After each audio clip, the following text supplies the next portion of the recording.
Remind.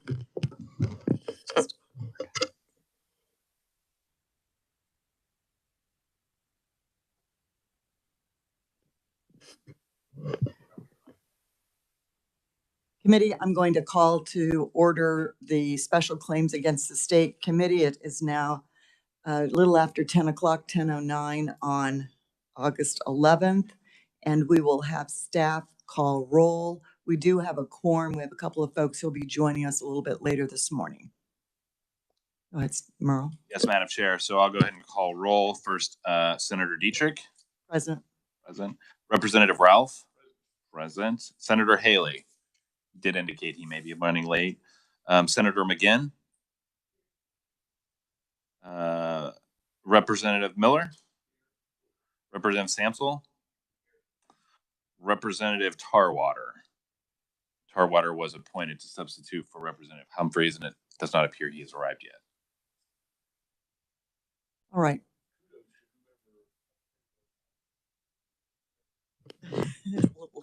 Put that over there. Yeah, when they have to dial in. Very good. So this morning we will begin. I want to, well, first of all, welcome you all here. And if Representative Tarwater was here, we give him a special welcome. I think he'll be here shortly. We do plan on doing what we normally do is go through the agenda and then after lunch, vote on the minutes. So if you get the opportunity to review those minutes from our last meeting, we'll do that approval after lunch. We have several carryover items that we'll be dealing with today. And so we'll start, if there are no questions, with our first claim, 7229, which is a carryover. And the claimant, I believe, is attending virtually. This is Matthew Ayers versus the Adjutant General's Department for $4,700 property damage. Staff? Yeah, Madam Chair, the claimant did indicate he would be attending virtually, but I actually do not see him online. Yeah, he's not attending online, so we can summarize the claim. Let's do that. Let's summarize the claim. Oh. Hey, my apologies, committee members. This is Captain Ayers. I am here. Our tech issues on our end, on the guard side, weren't allowing me to get on virtually, so I'm here by voice. Thank you very much. This is Senator Dietrich. I'm chair of the Special Committee Against the Claims. We are carrying over the appeal from our last meeting because we needed some additional information. And did you have something more that you wish to share with us? No, ma'am, I do not at this time. I just figured I'd make myself available to the committee members to answer any questions that they had, but I don't have anything else that I feel that you guys need to know at this time. Okay. Staff, you have some additional information you'd like to share with us? And thank you. Thank you, Mr. Ayers. Yes, Madam Chair. If the committee will remember, the claimant was pursuing $4,700 against the Adjutant General's Department for damages sustained by his car at the Hutchinson Armory. The agency initially responded. They confirmed that the damage, or they did not dispute the damage. However, the claimant did state that after submitting his legislative claim, he submitted a claim to his insurance company. Essentially, the claim occurred in January of last year. He had more urgent needs for transportation, submitted that claim to his insurance company, ultimately saying his liability was limited to the deductible that he paid, $500, and car rental of $92. The claimant also indicated that the insurance company would be seeking subrogation proceedings against the state. Claimant didn't necessarily indicate which state agency would be contacted in that matter, did not indicate the insurance company that would be contacting the state. We subsequently reached out to the Department of Administration and the Adjutant General's Department to see if they had been contacted by an insurance company seeking restitution for this claim, and both agencies indicated that they had not been contacted in regard to a subrogation process. And the claimant also provided documentation, so he provided receipt for his $500 deductible, and he provided a receipt for the $92 in car rentals. Thank you. Committee, do you have any questions of either staff or the claimant, Mr. Ayers?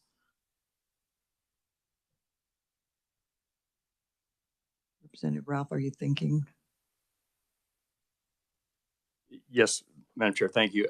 So we have the state has not received any direct communication from an insurance carrier in regard to this claim one way or another. Madam Chair, the agencies that would have been contacted, to our estimation, would have been the Adjutant General's Department or perhaps the Department of Administration. They have indicated that the insurance companies have not contacted them.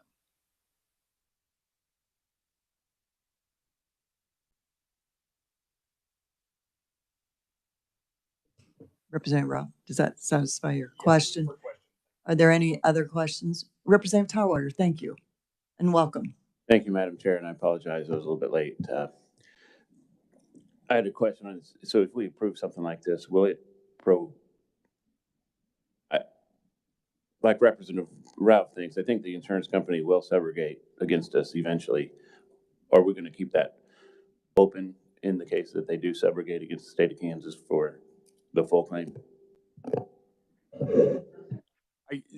Yeah, Representative, I think this come up on our last agenda. This particular claim came up on our last agenda. That type of question was what we were hoping to try to figure out. I think what may happen, and Representative Miller may chime in here on this, is it sounds like if the claim has been satisfied by the insurance company, there is a subrogation interest available to the insurance company. But if we pay this claim in any fashion right now, even the $500 deductible and the rental claim, then we have to receive a release of the claim from the claimant in this matter, which that's the question that was raising in my mind, is if he gives us a release, if the claimant here, Mr. Ayers, gives us a release, that's probably a breach of his insurance contract, because once the insurance company pays it, they will require of him not to release any liable party so that they can subrogate. So I'm not sure who we put in a bind here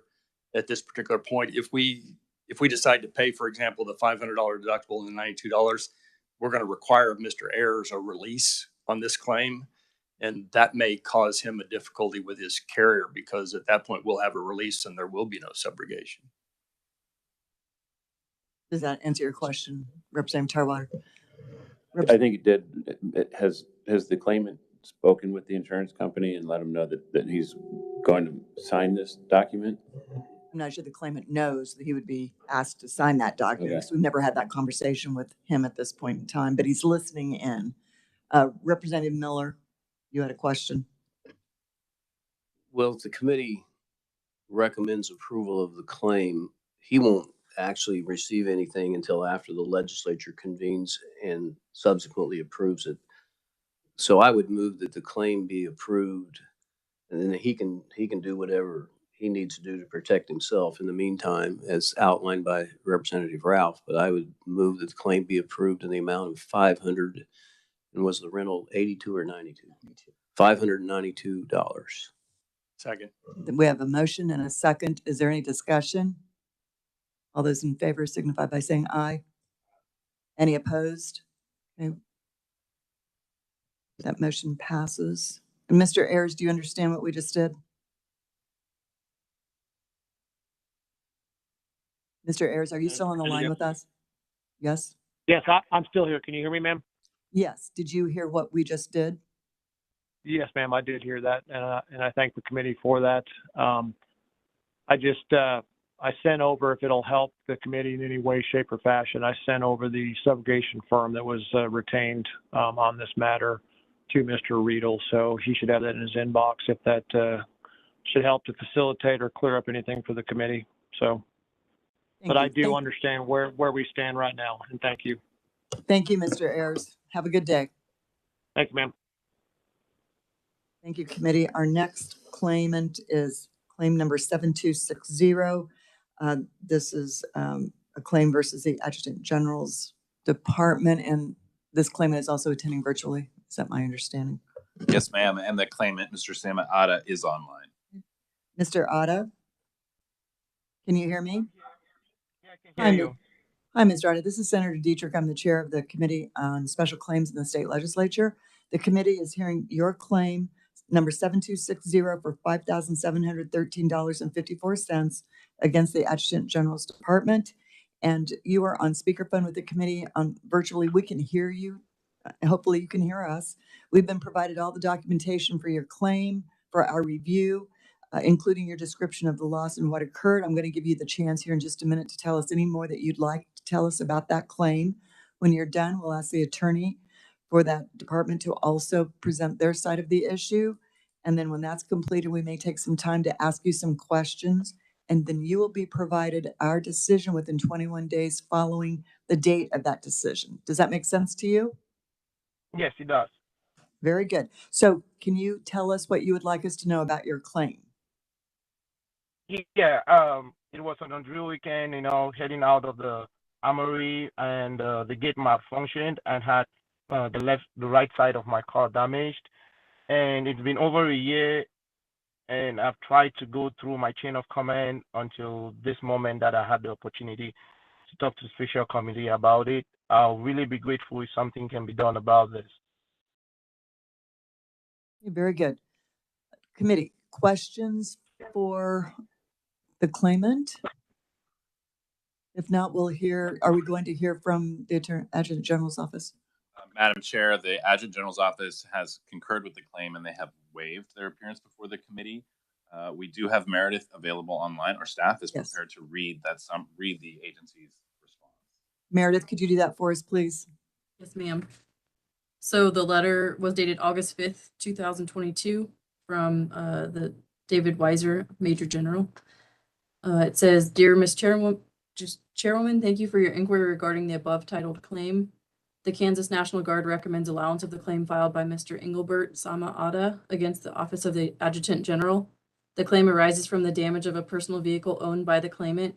This damage was caused when the gate arm at the Armed Forces Reserve Center closed on his vehicle due to a malfunctioning safety beam. As noted in your inquiry, this particular claim is for the payment of $5,713.54 for the repair of the vehicle. We have reviewed the claim, the repair quote, and the facts surrounding the incident and recommend that it is paid. We also waive an appearance in front of the committee due to our concurrence of the claim." Thank you, Meredith. Committee, any thoughts? If not, I'll take a motion. Representative Miller? Thank you, Madam Chair. I just want to confirm with the claimant that there's not been a claim filed with his insurance company.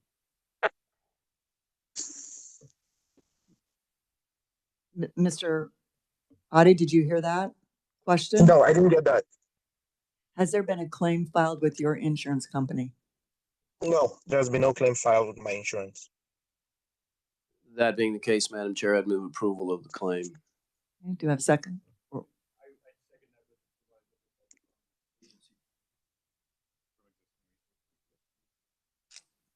You accept that additional language? Okay, very good. Motion and a second. Any discussion? All those in favor, please signify by saying aye. Any opposed? Okay, motion carries. The claim will be paid out of existing funds in the amount of $5,713.54. Thank you, Mr. Adi. Thank you. Have a good day. Okay, committee, our next claim is claim number 7249. This is also a carryover involving the Lansing Correctional Facility for $3.08. Staff has some information on this. Yes, Madam Chair.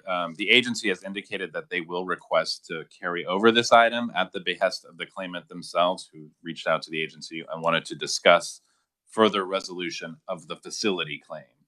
So this committee can either you can carry over until the next committee hearing. We could conduct this hearing. We do have some new contact information for the claimant that we may be able to reach him. Committee can conduct this hearing in his absence. Staff could read a summary of the claim and the agency could respond. So we really have sort of two options: carry it over or we attempt to pursue it. Thank you, Merle. I think we have a thought here. Representative Ralph.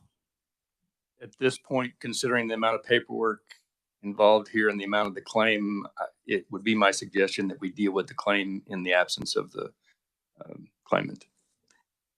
Any other concerns doing that? I would agree. It's $3.08. It's art supply materials. Having to carry this over for another committee meeting will just extend this and the work on staff. So let's go ahead and hold that hearing. Can staff summarize? Yeah, I believe Meredith is online with a summary. Meredith? Yes, 1 second, please. Yes.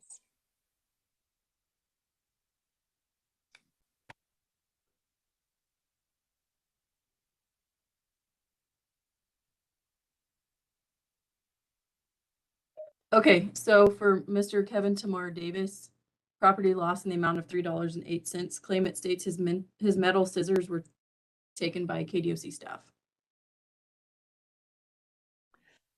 Thank you. Any questions, committee? If not, I'll have the agency give their response. Go ahead, Libby. Would you introduce yourself since it's your first time up today? Yes, thank you. If it pleases the committee, my name is Libby Snyder. I'm an attorney with the Kansas Department of Corrections. I'm here to address our responses to these claims. Mr. Davis basically is claiming that he had been in possession of a pair of Fisker's kid scissors for a number of years while being incarcerated. And after one of his transfers, the scissors were confiscated because they're not in compliance with policy. The scissors that he had were metal. They did not conform with policy, regardless of the fact they'd had them over several years. Inmates, by policy, own property at their own risk. Although he was able to retain the item for some time, the scissors were always subject to being confiscated. He's not entitled to compensation for property that was not allowable under policy. So we recommend denial of the claim. Thank you, committee. Any questions? Do I have a motion? Representative Ralph? Thank you, Madam Chair. Move to deny claim number 7249. A second? Second, Representative Samsel. Any discussion? Okay, if not, I'll have all those in favor, please say aye. Any opposed? Okay, claim is denied. Okay, committee, our next claim is claim number 7264. This is claimant is Terry Bowen. Representative Miller, you have a question?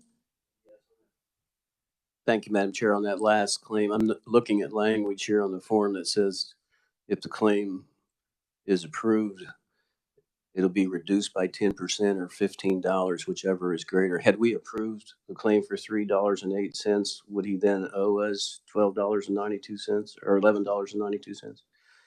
Technically, you may be correct. Well, then But he we did should not feel lucky we denied it. Okay. Thank you for bringing that to our attention. I appreciate that. Very good. Claim number 7264, $707.95. The claimant is Terry Bowen and it's Lansing Correctional Facility.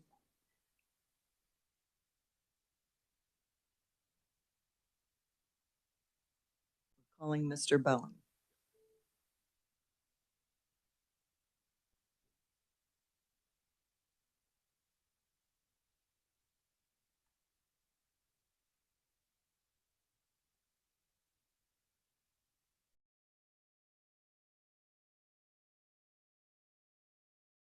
And call again or ask your operator for assistance.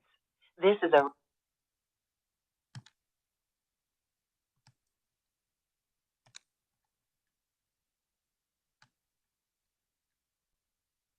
your call cannot be completed as dialed.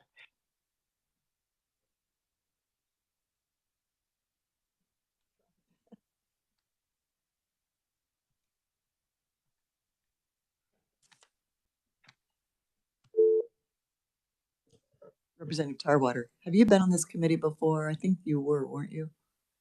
Madam Chair, yes, I think this would be my third trip down this road, and it's always very exciting. It's always interesting, isn't it? Call cannot be completed as dialed.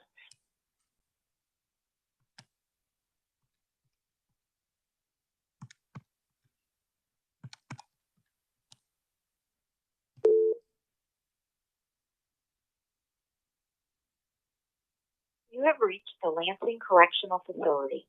If you know your party's extension, press 5 and listen to the prompts. For parole, please dial. There were no matches. Please dial the extension number. Press the star key to start over.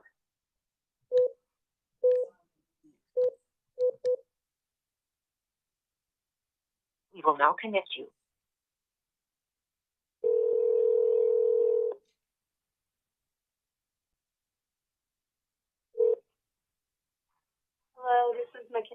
Merle, Reentry Coordinator at Lansing Correctional Facility. Hi, my name is Merle Riedel, and I'm calling on behalf of the Joint Committee for Special Claims Against the State. We're calling to reach inmate named Harry Bowen. Is this gentleman available? Well, I was told that Mr. Davis is actually going to be going first. So I have Mr. Davis here with me right now. Mr. Bowen should be on his way over any time. I'm sorry, what's that, ma'am? I didn't catch your last statement. So I have Mr. Davis here with me. I have him listed first on the docket before Mr. Bowen, but Mr. Bowen is on his way over here. He just hasn't made it here quite yet. Okay. We've already addressed Mr. Davis's claim, so that's been resolved, and we're moving on to Mr. Bowen. So we can stand by while we're waiting for Mr. Bowen to arrive. Will that work for you? Okay, I just had a question for you then, because I just received Mr. Davis's stuff this morning saying that he was going to be added to 1025 phone call, but we no longer need to have that. Is that my understanding? Right. That hearing has already occurred without the claimants present. So that hearing has been resolved. So we're moving on to the next one, Mr. Bowen. Okay, when will he receive those results? I've got him here with me, and he's a little bit confused. I just want to make sure I'm giving him the correct information. Sure. He will be notified of the resolution within 20 days, but we can tell him now that his claim was denied this morning. Okay. All right. Give me one moment. I'm going to go see if I can find Mr. Bowen. And I'll put you guys on hold real quick, okay? Appreciate that. Realize we're running kind of ahead of schedule here, so we appreciate it. And I just want to verify the claim number for Mr. Davis is, if you have that in front of you, for his claim, it was 7249. Is that the correct claim that you were referring to that was denied? Yes, ma'am. That claim 7249, Mr. Davis against the Lansing Correctional Facility has been denied. Okay. All right. Thank you for that clarification. Give me one moment and I'll track down Mr. Bowen. Thank you.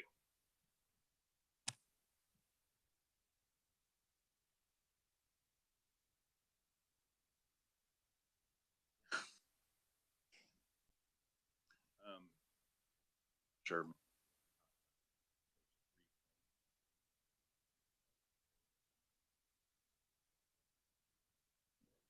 Yes, Madam Chair.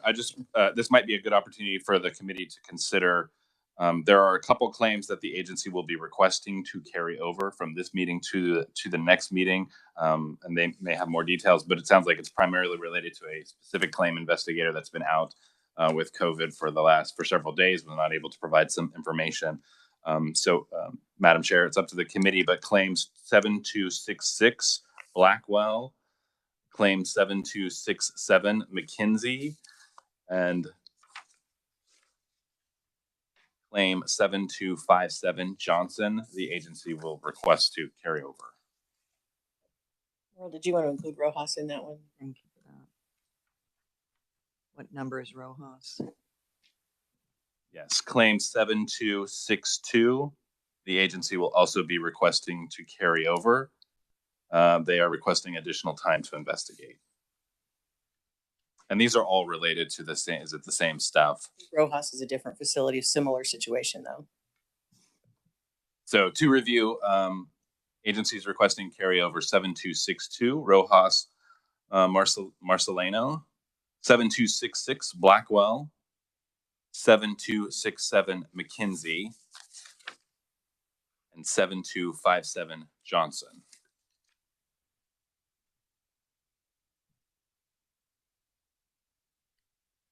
Questions, Representative Brown? No? Good. So while we're waiting for this claimant, if you have an opportunity, review those minutes, because we might be able to approve those minutes before lunch. And then it sounds like our committee might be a little shorter today than we had first thought. Would you say so, Merle? Yes. With all these carryovers. The schedule's clearing up quickly. Yeah.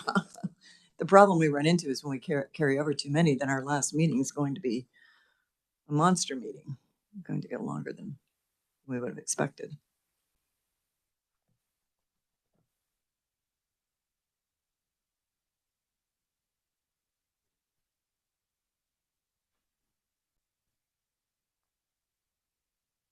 Since committee, I'll ask you if you'd like to do this. Since we know that those 4 claims will be recommended to be carried over, would you like to just make a motion and carry those over now while we're waiting?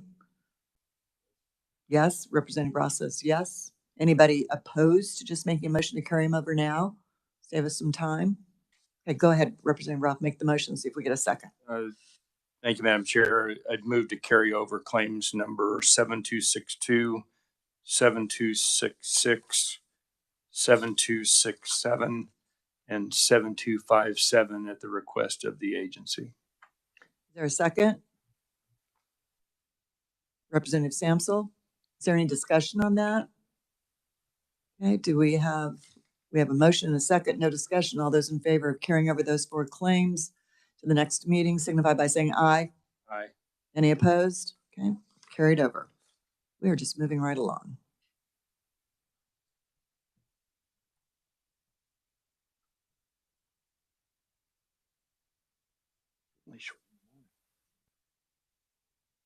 Ma'am, if I may, since we also have a few minutes, I'm going to reference another claim 7258 from Darius Holiday. This gentleman was discharged. The claim was submitted while he was incarcerated. He was later discharged to parole and has since absconded. And he has provided no additional contact information for his absconded location. So I'm just letting the committee know that the claimant will not be there to speak on his claim. The committee is prepared to read a summary, and you could hear from the agency again in his absence. Thank you. I love it.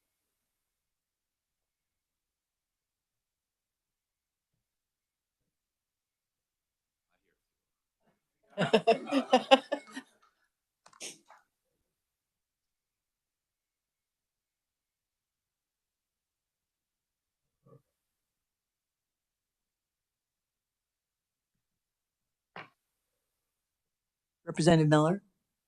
I say we approve the claim, and if he comes forward to claim it, then we reconsider.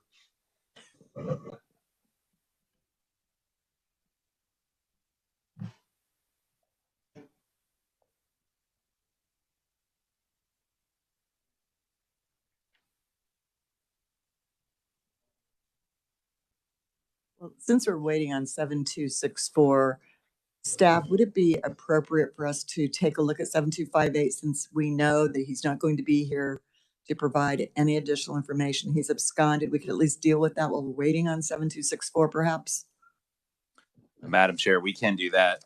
Meredith should be online, prepared to read a summary, and the agency can respond. Just know that at any moment, someone might jump in, and so don't be surprised if we get interrupted. If that happens, we'll stop what we're doing and go back to 7264. But we might as well begin with 7258. Are you ready for the overview? Yes. Yes, please. This is Doris Holiday versus KDOC. Due to personal injury in the amount of $5 million, claimant states his left eye was removed as a result of an altercation with another inmate on July 6, 2020, involving a broom handle the claimant alleges was wrongfully provided by staff. Thank you. Committee, any questions regarding that? Agency response? Did you have a question, Representative Tarwater? Okay. Agency response then? Yes, thank you. Attached to his claim is a memo from Unit Team Schneider dated March 22nd, 2021 concerning a property claim that he did file. The memo states that claim was for $500,000. It was received on December 3rd, or it's submitted by him on December 13th, received by the unit team in February of 2021. He alleged there that he had originally submitted a claim to a staff person at Lansing in July of 2020. He was told in November that it had been apparently thrown away, he says, and he says he was given permission to resubmit the claim. There was no documentation identified in support of that allegation, and LCF Lansing staff had no knowledge of any inquiries regarding a claim from him.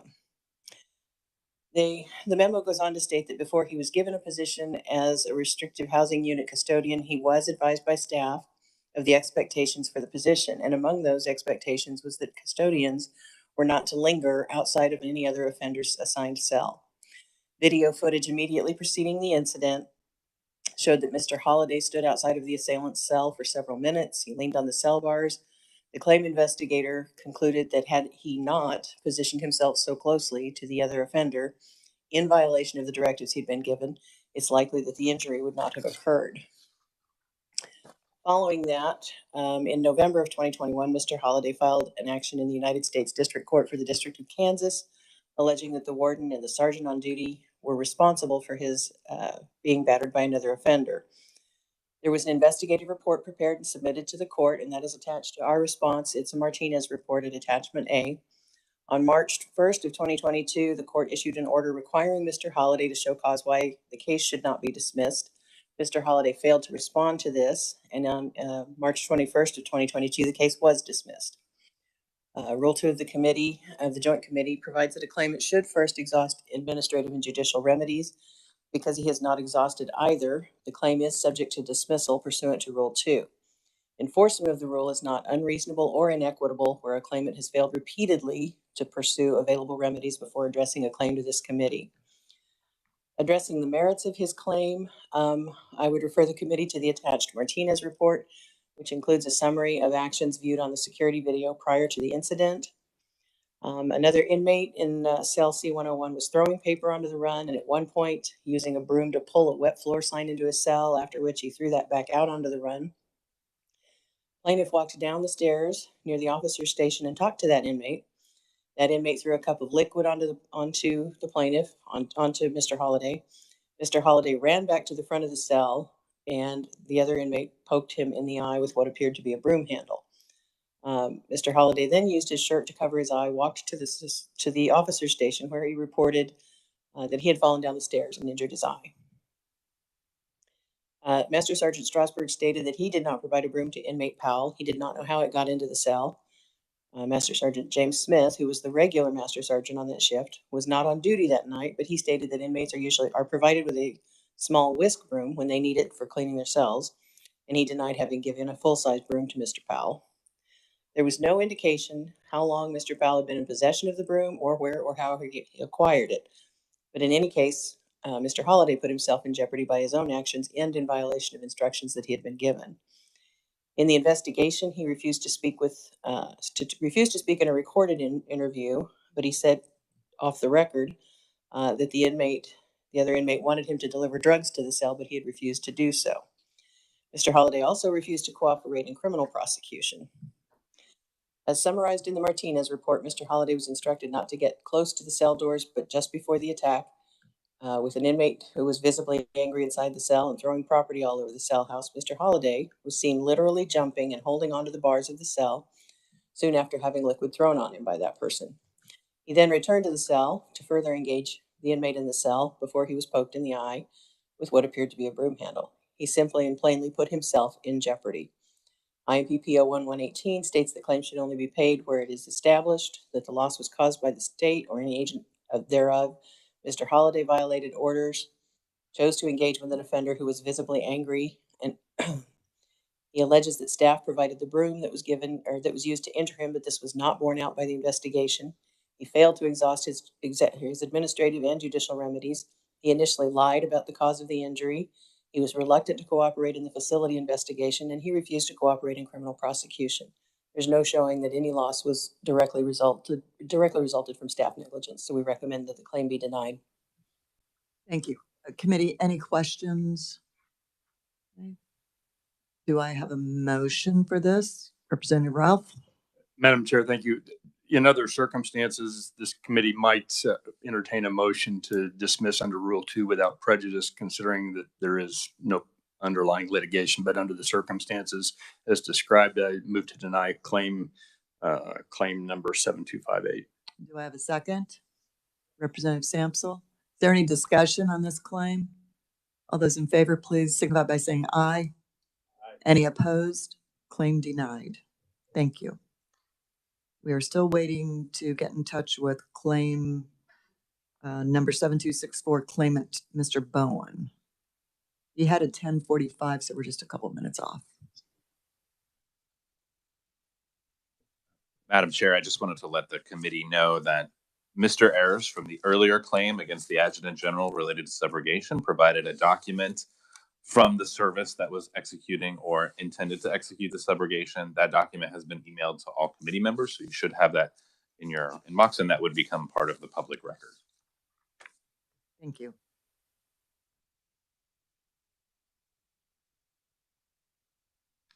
Since we're moving so quickly this morning, are we going to have difficulty contacting these folks? I mean, are we just going to have to try and then just wait? We've got several that were like 11:30, 11:25, or yeah, 11:35. So Perhaps we'll do lunch early. Maybe we'll just leave for lunch early. yeah, so after this claim, we would have the 11:05 with Garcia. The next two are carryover now, and then 11:35 with Knoll would be the only remaining one for the morning, and we can communicate with the agency for Knoll and let them know that we would like to do that early, and that would not be.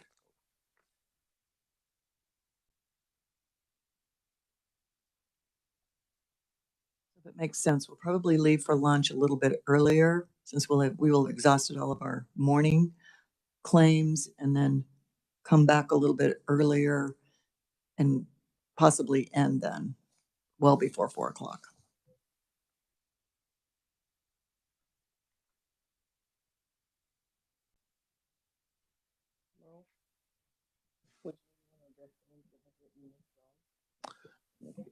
Yeah, Madam Chair, if I may, a couple other items.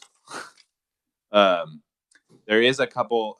The agency has indicated that there is two claimants that have withdrawn their claim, and they have submitted. And in your packet, you will see a document signed by the claimant that references the claim number, the legislative claim number, that the claimant is withdrawing their claim, and this would relate to.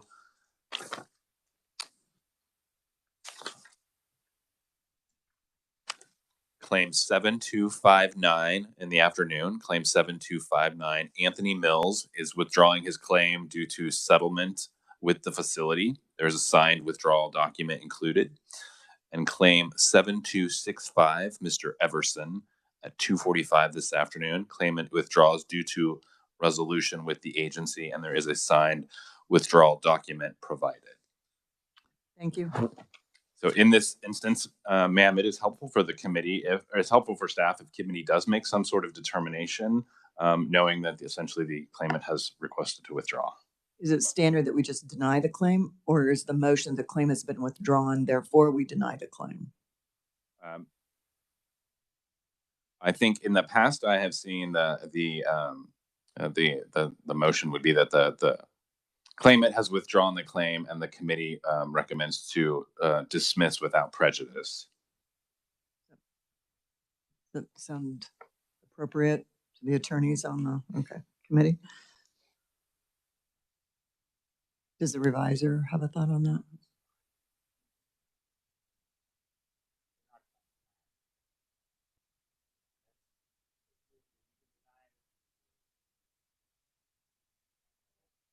Okay.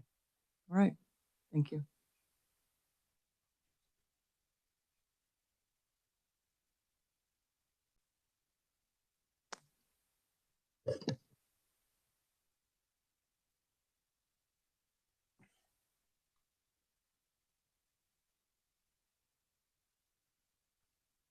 Representative Tarwater?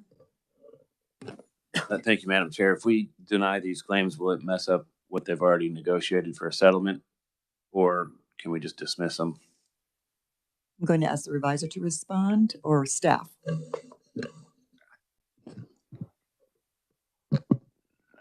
I don't think, since they've settled the claim, I don't think what this committee does is going to affect the settlement in any way. So if you deny it, then they're done. If you make it Rule 2. right. I would suspect that any of our actions are only binding on our own committee, even when we do with the without prejudice and those types of things, where I don't think we can affect, for example, a court decision. So I guess my question is, shall we go ahead and take action on these two, since we're still waiting for that claimant to come to the phone? Okay, I'll take a motion on claim number let's do them individually. Claim number 7259.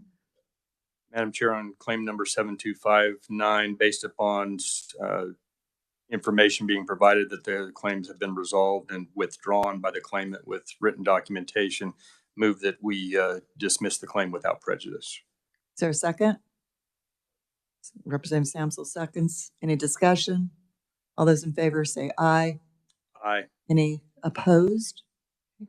Claim is denied. Say that again. Dismissed. Without prejudice. Thank you. Without prejudice. Thank you.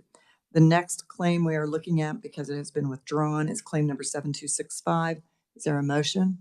Madam Chair, I'd make the same motion in relation to claim number 7265 that we just made in relation to claim number 7259. Is there a second?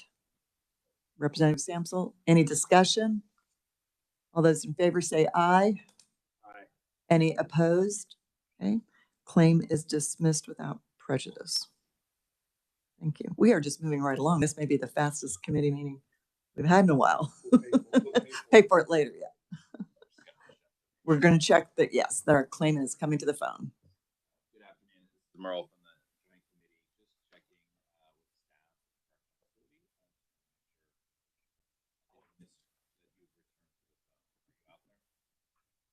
Yes, sir. We are here, and I've got Mr. Bowen, and he is ready. All right, you are on the speaker, and I'll turn you over to the chair. Mr. Bowen? We're ready. Hi, this is Senator Dietrich. I'm chair of the Joint Committee on Special Claims in the State Legislature. The committee is hearing your claim for $707.95 against Lansing Correctional Facility. You're on speakerphone with the committee. Can you hear us just fine? Yes, ma'am. Very good. We can hear you too. We've been given all the documentation about your claim for our review. I'm going to give you the chance here in just a minute to tell us anything more you want us to know about that claim. When you're done, I'm going to ask the attorney for the Department of Corrections to also present the department's side of the issue. When that's completed, we'll consider your claim. We may ask you some questions, and then we will give you our decision within 21 days following the date of that decision. It will be a written decision that's given to you. Do you understand? Yes, ma'am. Very good. So, Mr. Bowen, do you want to tell us about your claim? Do what? Would you want to tell us anything more about your claim? You want to describe it to us? Well, there's nothing more to add to it. I mean, I think I pretty much put everything in the letter that I could. Okay, very good. So, Kimay, do you have any questions for Mr. Bowen? You've read his documentation. It's in front of you. Any questions? All right, Mr. Bowen, I'm going to ask the attorney for the Department of Corrections to present their side of the issue. So you'll just have to listen for a minute, okay? Okay. Okay, Libby, go ahead. Thank you. Mr. Bowen's claim is that he filed his facility property claim. He got some replacement items as part of a settlement of that claim. He says that by accepting those items, he did not surrender his right to pursue the remainder of the claim. So he seeks reimbursement for the balance of that claim. On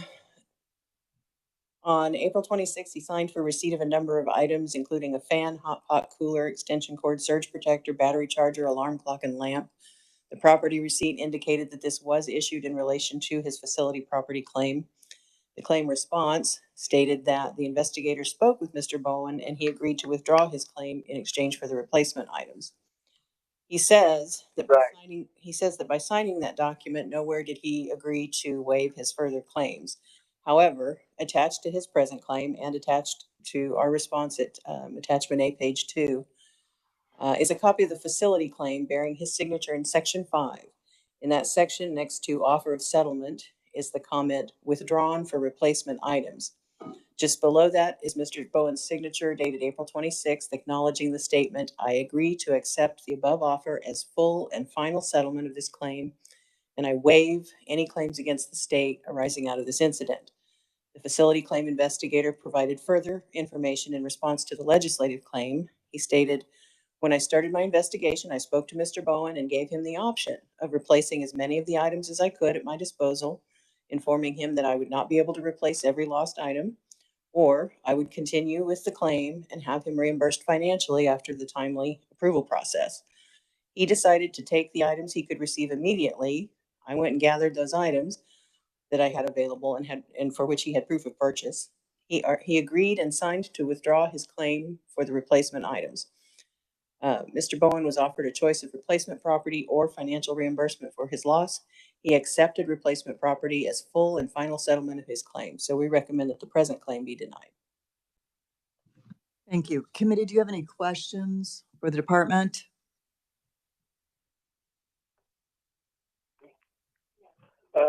I signed telling Mr. Kincaid that I would not file a claim for the replacement items, which is the items he gave me. I took them off of what I filed.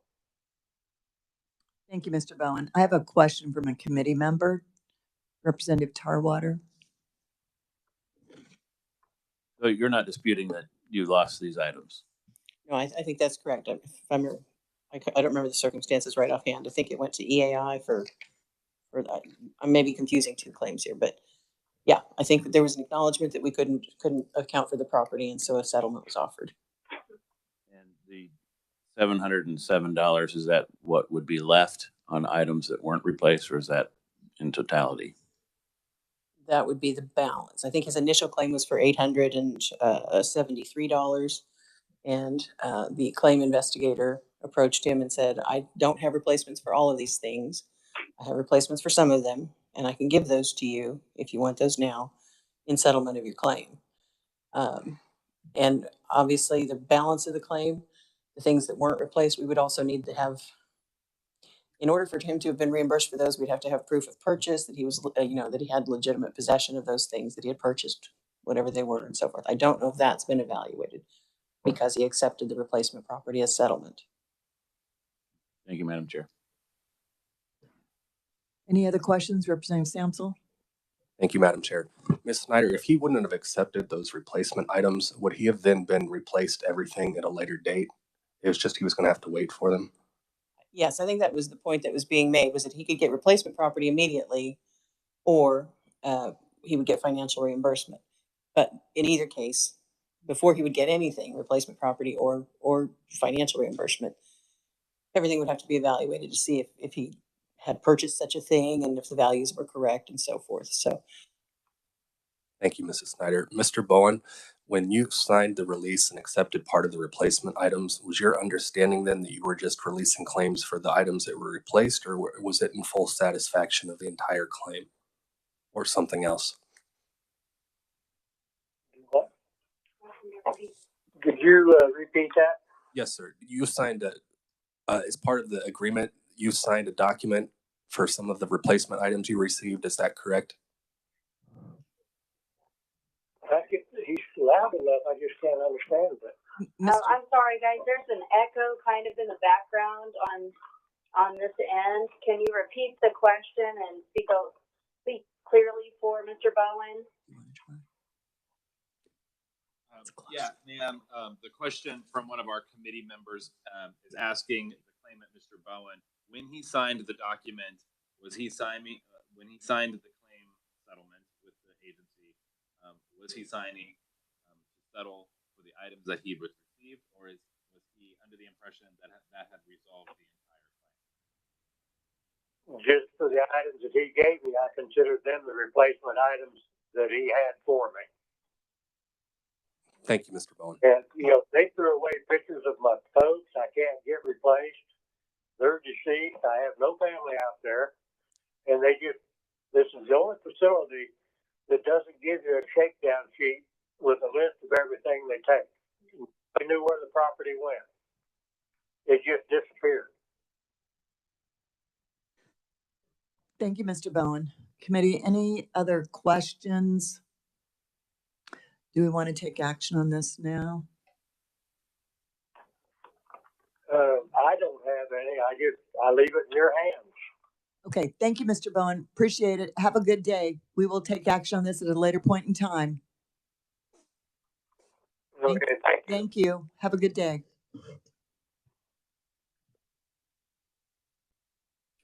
may I make a response to the photos are a good example of what I was talking about, that I'm sorry. Not without him being, I'm sorry. yeah, thank you. All right, so do you want to take action on 7264 now? We didn't really want to do that while he was on the phone. Or do you want to consider this and look at the evidence and deal with this at a later point in time today? Just as general comment on this one, I think this is the type of claim that puts us in a awkward spot as a committee, because with no real evaluation of the underlying claim, because just looking down at the handwritten list, it appears, at least obviously me from some of these things that we get, that there's something in here that was about some type of shaving gel, and it was listed at $1.92, or as he referenced, pictures that have some value. I would be very hesitant, even though there was a clear indication that we had this property and then lost it, for lack of a better term, trying to identify what that figure is. And my sense would be right now, $700 would be an incredible, even if we decided we wanted to pay it, would be an incredible overpayment for whatever is still there. So just as a comment, I'm not sure how we would do this at this point, regardless of what his understanding was when he was signing for it. And I understand there may have been some confusion about what he was signing for and what he wasn't, but I'm not sure what our alternative here would be, considering the lengthy list of items. And I think that was the question that Representative Samson was trying to get at. Did you understand when you accepted these items that you were then not going to be reimbursed for anything that you didn't receive that you lost? And I think he probably did not understand that, but that is not something for us to resolve at this point in time. Representative Samson, question. Yeah, thank you, Madam Chair. And I could see the fault going either way, or split on the maybe poor communication there. I guess the part that bothers me the most on this is it seems like there was clear negligence in not doing the shakedown sheet where the inventory would be there right from the get-go. As I look through his materials here, this is incredibly detailed with all kinds of information here. But I agree with the prior representative's observation of trying to parcel out evaluation of damages for all these would be. So I guess at the end of the day, the more I've looked through this, it seems like I think there was fault as far as damages. I think I'm more inclined towards something, even if it's not the full amount. It's just trying to figure out what that number would be is the difficult part for me, which is why I didn't really want to do that while we were live. Yes, thank you. Madam Chair, because in this, kind of as in previously, if we send it back to the department right now to try to say, okay, we think there's negligence and we want you to go through and figure out, we probably spend more time and effort with the department trying to figure this out than if we just come to some amount and offer it up to the claimant in this instance. Committee thoughts? Representative Miller agrees. Representative Tarwater agree. Representative McGinn, or Senator McGinn, are you good? Okay. So then the question would be, what would be a reasonable amount? I would like to see something not much more than $200.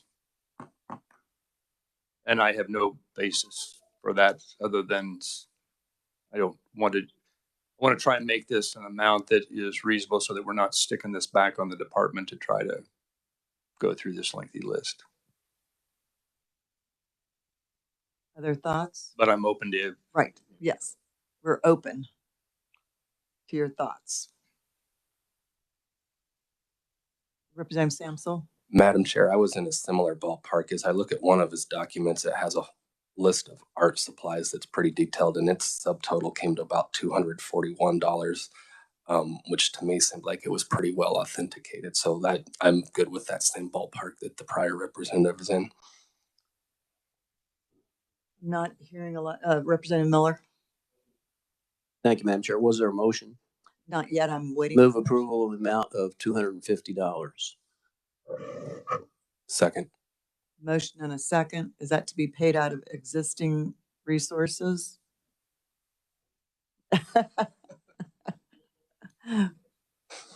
In a way you are, yes, but all right. I have a motion and a second. Any discussion on that? Seems like a reasonable amount based on what we know. Okay. Sure. Yes. To confirm, the motion was $250, correct? 200. 250. Okay. 250. Thank you. Thank you very much. I wrote down 200, so I appreciate that. Thank you. We have a motion and a second. All those in favor of providing $250 to the claimant Terry Bowen 7264 out of existing resources, please signify by saying aye. Any opposed? Very good. Thank you. I think that's a very reasonable solution to that from our perspective. I don't know about the departments, but from ours. Thank you. Yes. Welcome, Senator Haley. I should have said hi when you walked in. Yes.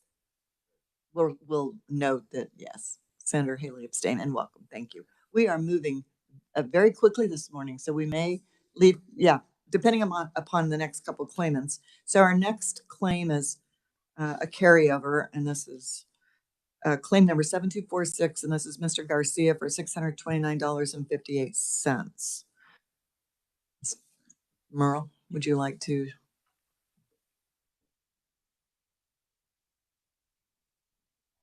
Yes.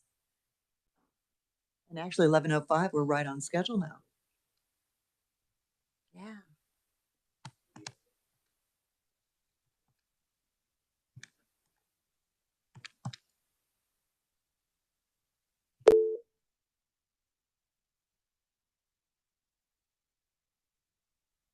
Thank you for calling the El Dorado Correctional Facility. If you know your party's extension, please press 2 and listen to the prompts. For visitation, press 3. Please dial the extension number. Press the star key to start over.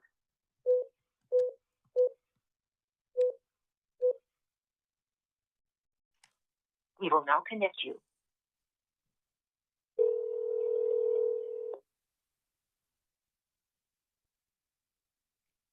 Unit Team Johnson speaking. Good afternoon. My name is Merle Riedel. I'm calling on behalf of trying to reach Mr. Garcia.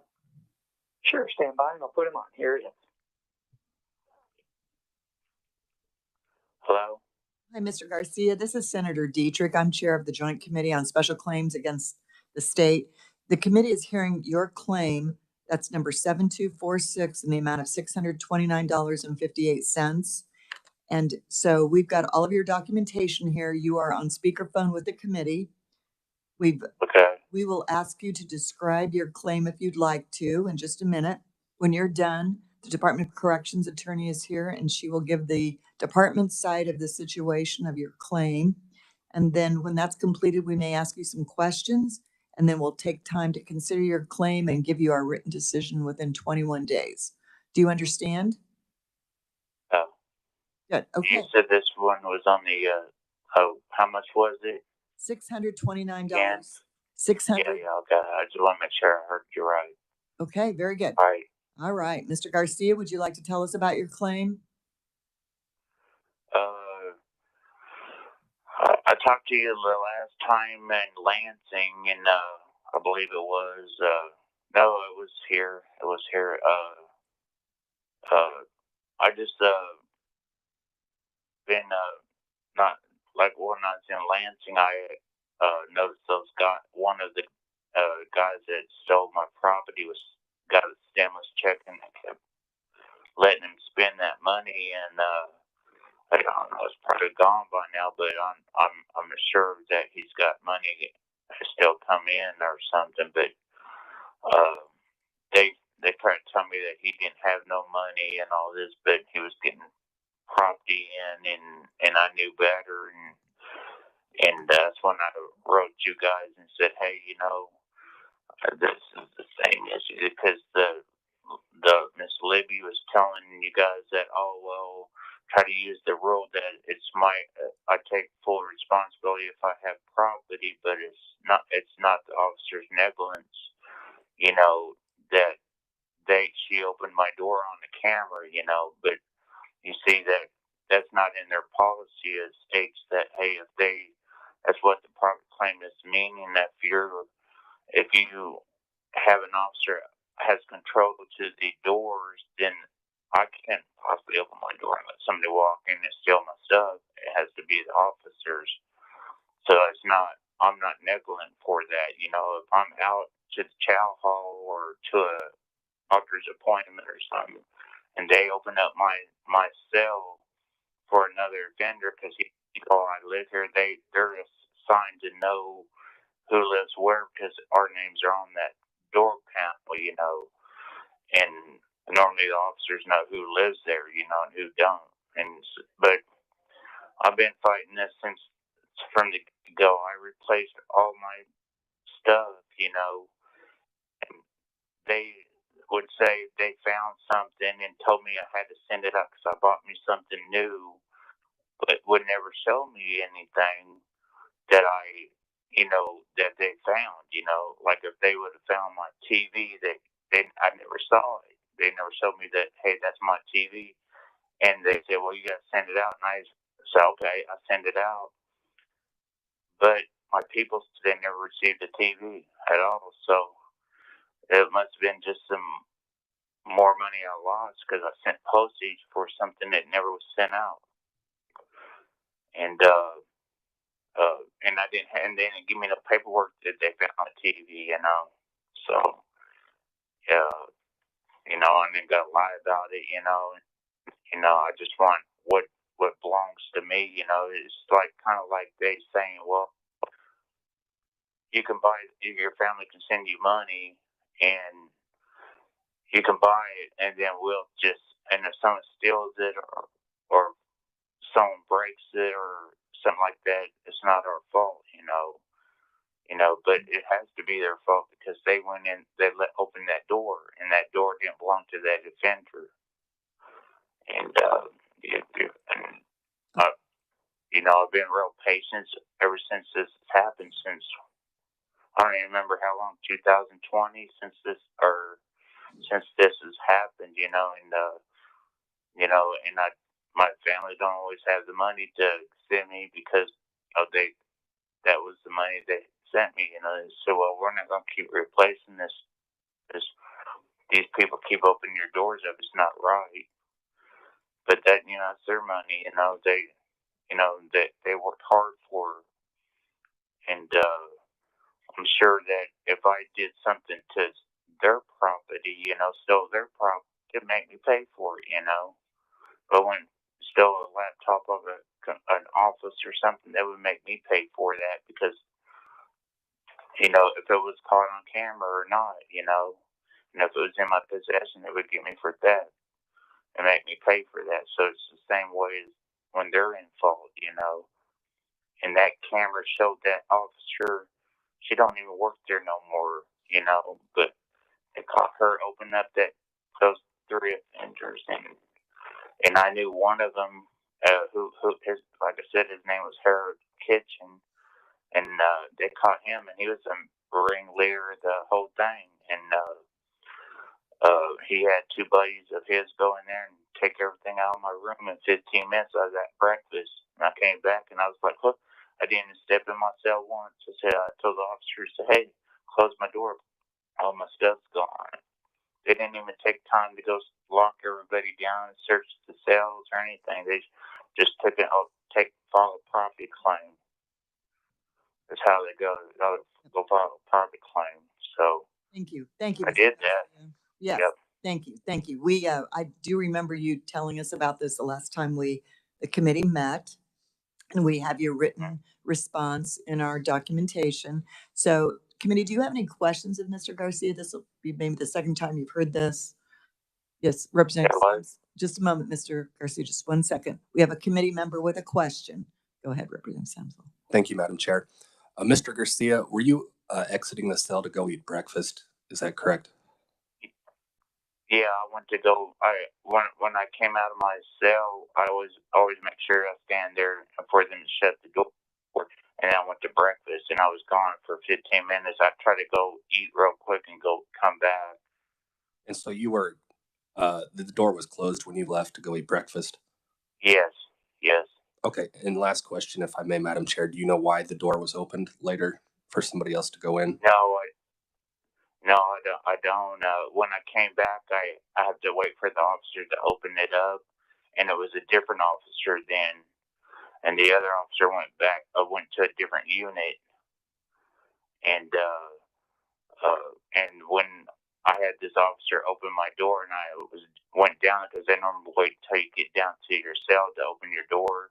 And I went down there, and I said, "Oh, shut the door, shut the door."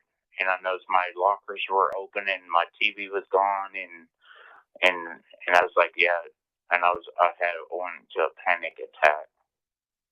Okay, thank you, Mr. Garcia. Thank you, Madam Mr. Chair. Garcia. Yeah. Committee, any other questions of Mr. Garcia? Okay, Mr. Garcia, we're going to have the attorney for the Department of Corrections talk to us for a minute, so you'll just need to listen to this, okay? And then staff is also going to give us some information about a previous claim that was filed in 2020, okay? Mm-hmm. Okay. Go ahead, Linda. Thank you. My response, I guess, would be to supplement anything I've said before, and it was going to open with the previous claim, 7113. Mr. Garcia said that we'd opened his door and some inmates came in and stole all his stuff. Our response was that inmates know that doors get open for mass movements all the time, and we're not there to act as security guards for property. We take reasonable measures, but or doors get opened. Inmates leave their cells. They can't be guaranteed that that door is going to remain closed the whole time they're gone. What we said at that time was that security video was reviewed. We did see an inmate enter the cell. He was seen taking a television out of the cell and he went down the run and put it under the door of another cell that we couldn't see the number of. And so we did a disciplinary report. That inmate was charged. He was convicted on a plea of guilty, and restitution was requested for the full amount of $1,800. But what the hearing officer imposed was like 155 something, which I think is the value of the television, probably simply because that's what was on the video, was the television. And then Mr. Garcia filed a present claim saying that he knew who all the inmates were who had been involved, and he knew that they were receiving or purchasing money with stimulus money, or purchasing property with stimulus money that they'd received. Why wasn't the department getting them to pay his restitution instead of letting them purchase things? Our response was, the restitution order was 185. It's been paid. He's received that. He acknowledged that. And so we recommended denial of this claim. And then I think the committee wanted to review the earlier claim. Thank you. Any questions for Libby? If not, Merle, would you want to share with us what you found during your review? Yeah, just wanted to note to the committee that at the last hearing, the claimant referenced a previous claim, and the agency also confirmed that this is somewhat related to claim 7113 that was filed in 2020. The committee did hear that claim. He was claiming for an additional amount above and beyond what the agency had offered for restitution, and that claim was denied. This claim comes before the committee seeking arguably compensation for the restitution owed. Not previous claim was denied for the property, much the same circumstances. So those records for that claim have been provided to the members at their request. So in your packet, you will see reference to claim 7113. That is why that is in there. It includes the original claim, the agency's response to 7113, and it includes the minutes that summarize the hearing in 2020. Thank you. Committee, do you have any questions for either staff or Libby or Mr. Garcia? Representative Miller? Did he recover the ordered restitution? The restitution was paid, and he acknowledged that at his last hearing. I think even in his claim, he says, I got the 185. Okay, it's just a yes or no. Yes, I think he did. Okay, thank you. Thank you. Representative Samsel? Thank you, Madam Chair. Just one for Mrs. Snyder. It seems like the video showed the inmates going into the cell. Did it also show or indicate why the officer opened the door after he'd left for breakfast? No, I don't have that information, and I don't have that confirmed that the officer did open the door. It's possible that it wasn't properly closed when Mr. Garcia left. I don't know. I don't know if he had cellmates. They're different in different cell houses. Some of them, the inmates have to close it themselves. So that wasn't investigated here by me. Okay. But the facility claim investigator would have known. And as I recall, the description of what they saw in video was several inmates moving around that area, one inmate entering and leaving with the television. So I don't know if the other inmates were involved, but they weren't identified and charged. Thank you. Thank you, Madam Chair. Thank you. Any other questions, committee? Okay. Thank you, Mr. Garcia. We'll get back to you within 21 days of our decision. Hey, I would like to add something to this. Sure. Now my TV, the TVs don't cost no $185. They cost $263.11.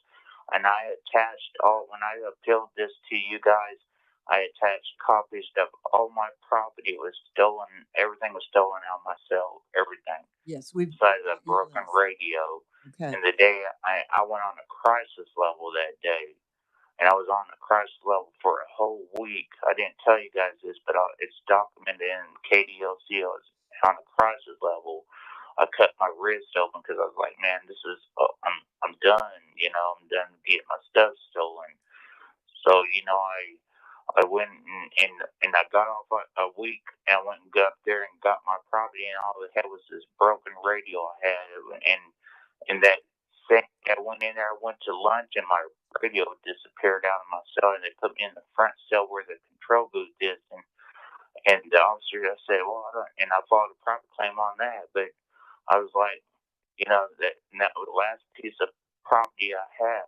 So I just want to let you know that TV didn't cost no. If you look at your paperwork, I sent you with that form that you have ever received for every item in that total. I didn't even include taxes. I just added the property of how much each item cost, you know, I own.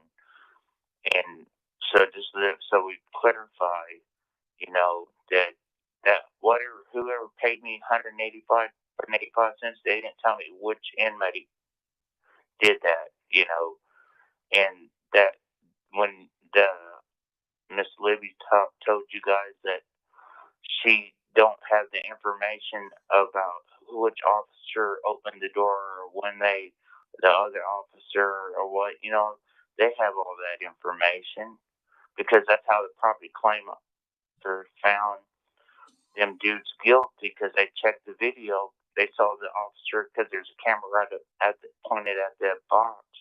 When they unlocked it, they got to unlock it with the key and open this box, and then your names and numbers are on the buttons for the door to be open. So, you know, they know who the officer was, and I put her name on there, you know, her full entire name. And so I'm just letting you know. So they're trying to find loopholes so I don't get paid, you know, and I should have a right to get paid. I just want you to hear the truth, you know. I don't want you to hear no old gaps in between, you know. That's why I sent you all my property receipts. Thank you, Mr. Garcia. Thank you. I appreciate the clarification, and we do have your documentation. Appreciate that. We will make a decision and get back to you within the next 21 days. Have a good day, Mr. Garcia. All right. Yeah, you too. Bye-bye. Okay, so the next claim we will hear is 7268. That's Mr. Knoll. Property loss $71.30. It's El Dorado.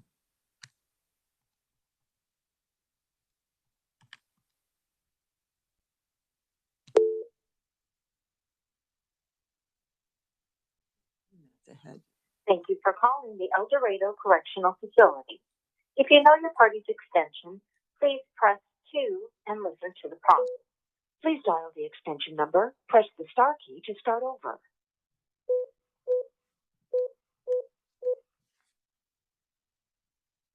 We will now connect you.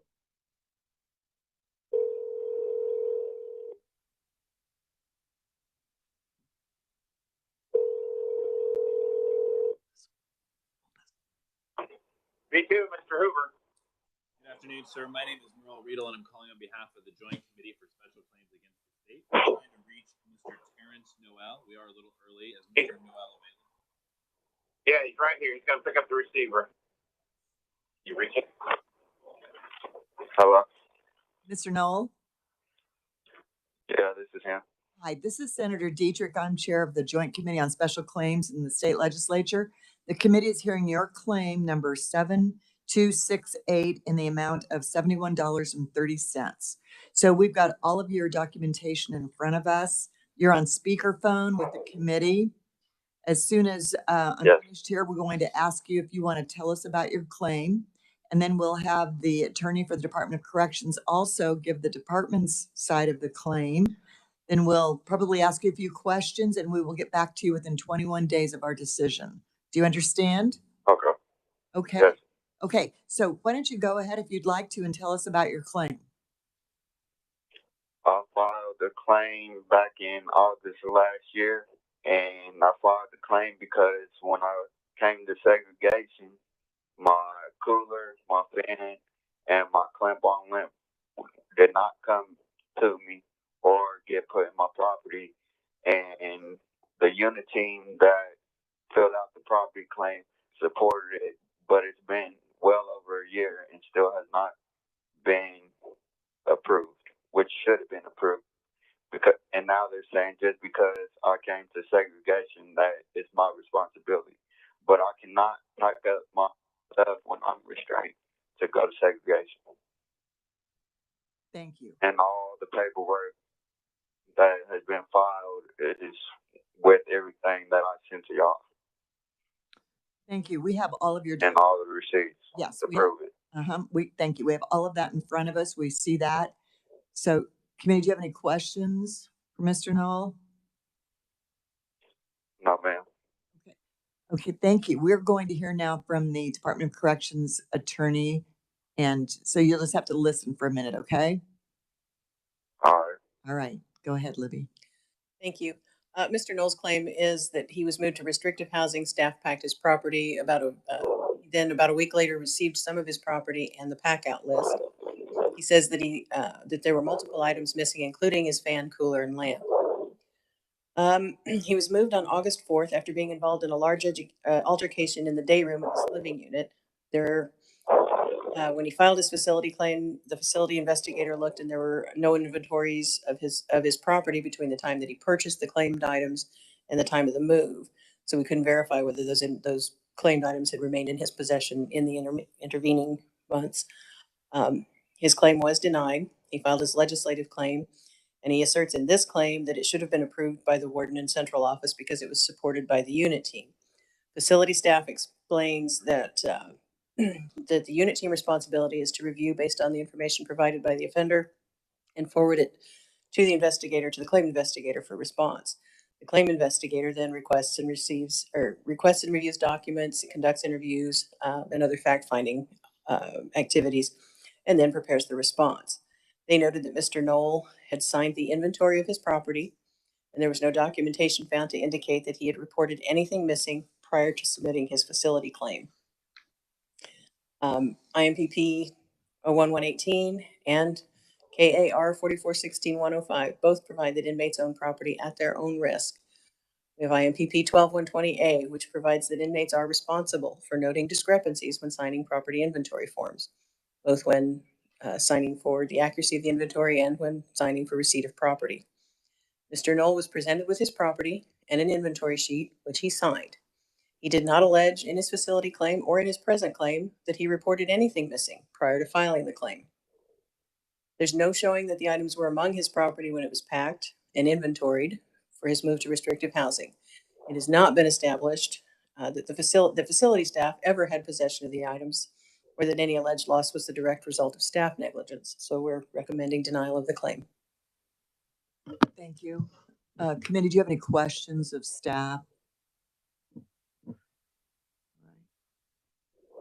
Mr. Knoll, is there anything more you would like to add? I mean, I understand that it's my responsibility for my stuff when I'm in segregation, when I'm out in general population before I come to segregation, but there's no way that I can be responsible to pack my own stuff, so I don't understand. They're saying just because I came to segregation that my property shouldn't be returned to me. And I have unit teams that also have told me the same thing. Okay, thank you, Mr. Knoll. Committee, any other questions of anyone? Okay, we're going to close this part of the hearing. Mr. Knoll, we'll give you our decision within 21 days. Thank you. Is he still there? I just did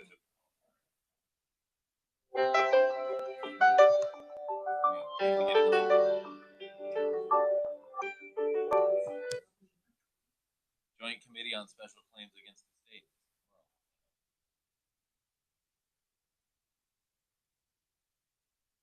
Okay. Thank you. So committee, we have two claims that we haven't taken action on before we adjourn for lunch, and we've got a carryover 7267 that we've already made a motion on. So really we have nothing other than two claims. That would be 7246 and the one we just heard 7268. I would entertain motions on either one of those. Representative Ralph? In regard to claim number 7246, Mr. Ray Floyd Garcia moved to deny. Is there a second? No second. Is that Representative Samsel? Thank you. We have a motion and a second. Is there any discussion on this? Senator McGinn. I just want to ask Representative Ralph. Just first off, I think this committee is always put in kind of a challenging position at this stage after several reviews of reviewing these. My concern specifically with this one is the underlying issue or item of how much responsibility the state has to take on in relation to whether cells are secured or not secured. I have no doubt that stealing goes on, and some of this gets to a point that Senator Haley has raised on multiple occasions, and a difference of opinion that we have in regard to whether these are bailment type situations or what they might be. But I think considering the congregant setting that we've got here, I don't think the state should have to, whether these cells are locked or unlocked or any instance, stealing things is wrong and people shouldn't be stealing. And if they do steal, then it's their responsibility to make good on that. And I think if we start getting into a situation where if there's a concern about a cell didn't remain locked or didn't get locked or wasn't secured in some fashion, the state's responsibility in terms of a bailment situation for this property really becomes unending. So not only was I not necessarily persuaded by Mr. Garcia's, but I think the bigger issue of whether we have a responsibility that could then be determined to be negligent if every time every piece of a cell or equipment or property isn't secured by the state, I don't think that's a situation that we want to be in. Now, I think that it's unfortunate in these circumstances because maybe if we had the opportunity to be completely staffed and we had all the people in there we wanted to carry on security, I might be persuaded in a different circumstance, but I just don't envision on a day-by-day situation that we would not be overwhelmed with these types of claims. So I don't mean to be rambling on, but I think it comes down to a matter of, I don't think it's our responsibility to be an insurer of the claimants, or in this case, the person's property. Well, I'm new to this committee, so I know I have a lot to learn. But I'm sitting here thinking about you're in a locked facility. How does it disappear? I mean, it's got to go somewhere in the facility, but by somebody in the facility. I just don't see that it's that hard to figure out that TV was in one facility and now I see it on third floor in another facility. And which I'm going to have another question on the next claim here in just a minute about a similar thing. But I would guess, and maybe I need to tour our prisons again. I've been there a few times, but as a visitor. Thank you. And I would think there's cameras all over the place that would easily expose all this. I think just from some of my own personal experience, I think it's analogous to when we put cameras on police officers and in cars, and that's kind of where I have my experience. And we thought that, well, if there's cameras everywhere, then everything's going to be obvious. And in most instances, all it does is potentially cause you some additional difficulties because the likelihood that camera angles are everywhere, and then even once you have the cameras, then you have to send people and have the staff available to be able to go to those spots and confiscate property back. And I think part of what we hear sometimes from the Department of Corrections is there's a good deal of transferring and moving of property around between inmates on their own voluntarily. And I'm not saying that's what happened here, but I'm just saying in terms of being able to track property, it's not like going to the house at 437 A Street and checking to see if they have that. And I think that's why a lot of times we see pieces of property that either identification numbers are there or they've been changed or whatever are just removed.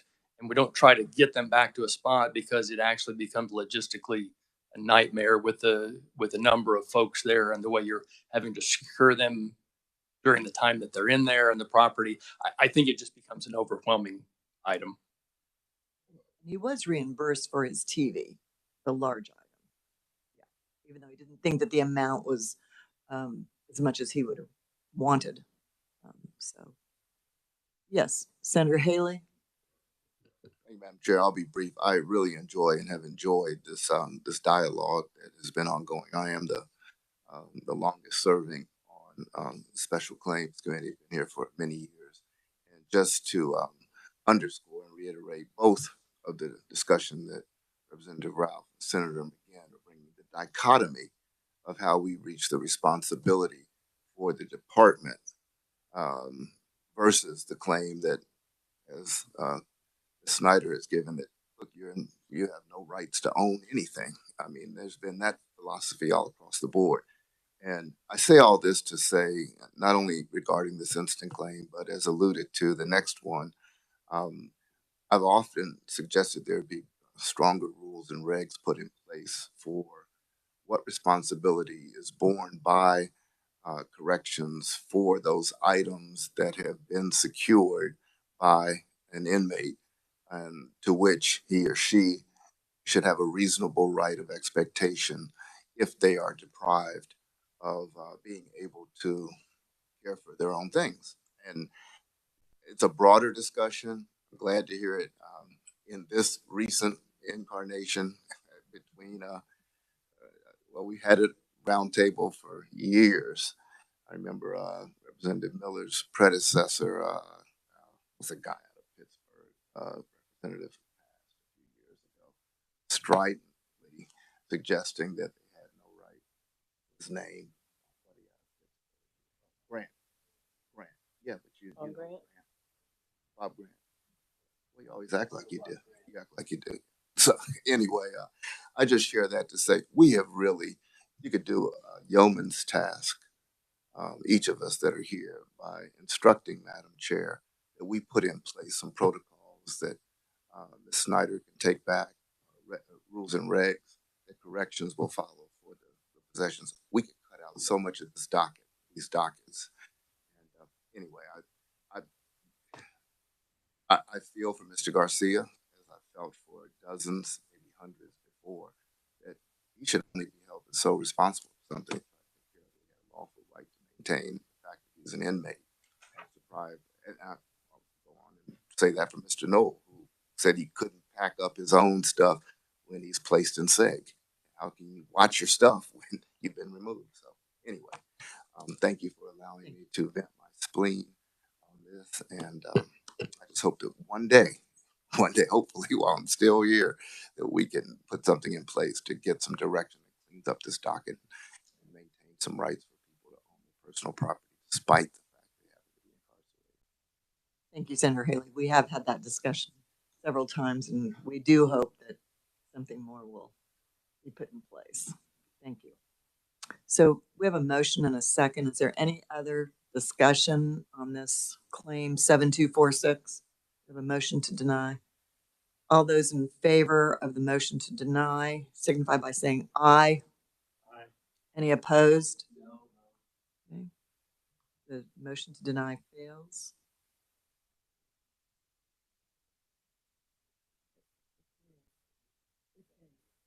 Motion to deny fails. Okay. All right. Is this claim number 7246? Yes. Motion to approve half the claim. So half of 629.58. Did you do the math for me?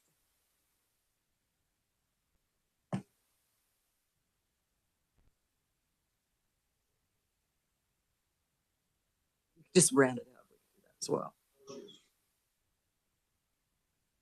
The exact amount, if it's relevant, ma'am, is $314.79. Shall we round up to 315? Yeah, he's changed his motion. Do we have a second for that motion to approve the claim in the amount of $315? Second, Senator Haley. All those in favor say aye. Any opposed? No. Two opposed. All those in favor, would you raise your hand so we know? 4 in favor, 2 opposed. Motion passes to approve the claim in the amount of $315.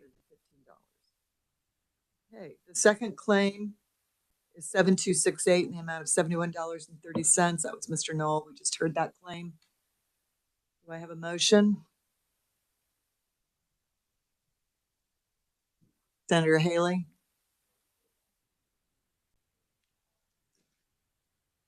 Claim number 7268 in the amount of $71.30. Is that?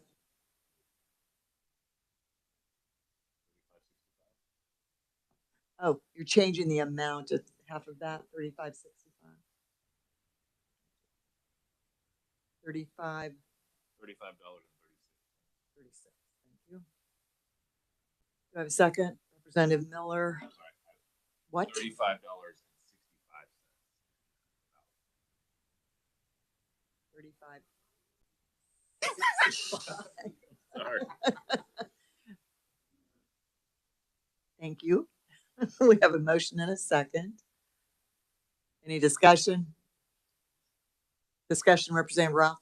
Just, and not to belabor this, but since we're a little bit ahead, and this same type of concern, but this one gave me a little more heartburn, and just in terms of, it sounded like everybody was of this same idea that actually the property was there. It didn't get back to him, and then we're back into the regs or the local rules about whether it had showed up, or you could show that you had it around, had it in your possession appropriately. I think it just goes back. These things are a concern. I would like to be able to say, at least on the record, and for Libby to be able to take back to whoever. We understand the weight that this places on the folks out at the facilities. I mean, their base job is protecting people, making sure they're safe and secure within those facilities. And then the property, I've got to say, would have to be down the line in terms of what they're trying to get done with the numbers that they have in the facility. So I wouldn't want any of our conversations, even though they're good conversations for in this room, I wouldn't want those conversations to be seen as criticisms of the frontline workers, the folks who are doing these things, because I think you and I have had this conversation before. There are a multitude of these claims that go on within the facilities, and the ones that we see are a fraction of those. So most get resolved in some fashion. But this one became even a closer item for me, just because the property was there, and it just had that feel of like he got to get his stuff back when he didn't get a chance to do it. I understand the facilities positions in those, and I wanted to make it clear that we're at a distance. We're not trying to second guess from a distance. I know if we put more resources in there and had more folks in the facility staff wise, we probably could address some of these things in a closer fashion, or maybe in a better fashion in that regard. So I just wanted to be able to say that for the folks that were out. Thank you. Representative Miller. Thank you, Madam Chair. I'd just like to say we're talking about $35. And 65 cents. Yes, we are. Yes. All right. Any other discussion on this motion to approve claim number 7268 for $35.65? All those in favor signify by saying aye. Opposed? None. Motion passes. So at this point, Senator Haley. I enjoyed this discussion, appreciate this. I just wanted to, again, represent last point. And there'll be plenty of time to discuss it at some point subsequent, Madam Chair. But it should be noted that sometimes our personnel, our stellar personnel, seemingly picks favorites. So they too allow, it seems as if systematically they've been allowed, or they'll look the other way, if you will, depending on a particular inmate or others. Some of the things that go missing don't have the overt or consistent protection, if you will. That's why I appreciate concept of cameras, which would uniformly provide security, or should provide security, and it wouldn't rely on human interaction to prevent systemic thefts that seemingly occur in certain institutions. So I appreciate the discussion, but we have just an overburdened staff right now. We have staff shortages. However, inside of that, we still have some that play favorites. And, it creates a disparity in who can be safe in their possession, meager though they might be. Thank you, Senator Haley. Thank you, Madam Chair. All right, committee, yes, staff. Ma'am, I just wanted to clarify for the committee, and when these last two items that we have approved, those will come from the agency's existing resources. Existing resources. Right. unless We tend otherwise to noted. assume that's what it is, unless the committee says something different. Thank you. Thank you for making that clarification. So we have a choice here. We can break for lunch now and come back 15 minutes early and approve our minutes and do our afternoon agenda, or we can approve our minutes now and still break early. Representative Miller, I'm sorry, I didn't see your hand. Yes. It just went up. Yes. Thank you. I would move approval of the minutes previously discussed and referenced. I have a motion and a second. Is there any discussion on those minutes? Before we take a vote, I do want to thank staff. The minutes are very comprehensive, very thorough. I do read them and I appreciate it. All those in favor of approving the minutes signify by saying aye. Any opposed? Minutes are approved. And those are minutes from the meeting on June 30th, 2022. All right, so we're going to leave now at 11. I'm going to adjourn us or recess us to go to lunch. It's 11:45. Can we come back 15 minutes early since we're leaving 15 minutes early? Would that? Well, let's look at that. We were scheduled to be back at 1:30. Can we come back at 1:15 instead? 1:15? Okay, recessed until 1:15. Thank you, committee.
All right, it is now 1:21, and we are going to call the committee, the Joint Committee on Special Claims Against the State, back into session. Now we are changing the order a little bit because we have some claims that we're going to be carrying over. So in order to make this a little bit more efficient this afternoon, we've already approved our minutes. So we're going to begin with claim number 7255, which is Larry Teal. I believe that's how you pronounce his last name. And we do have a quorum, even though people are still returning from lunch. So this is claim number 7255 in the amount of $505, personal injury, Mr. Teal. So staff, are you ready? One moment. Okay.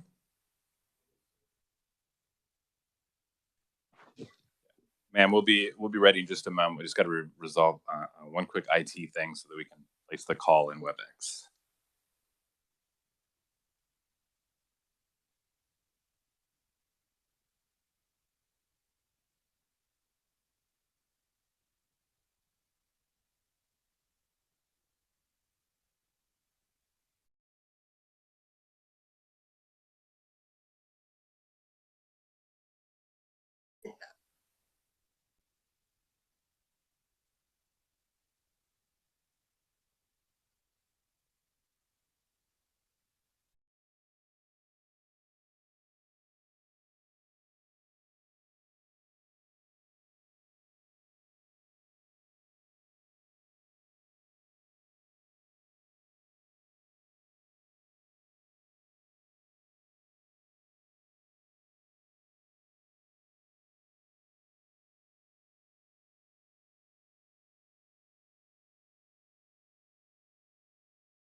Hello?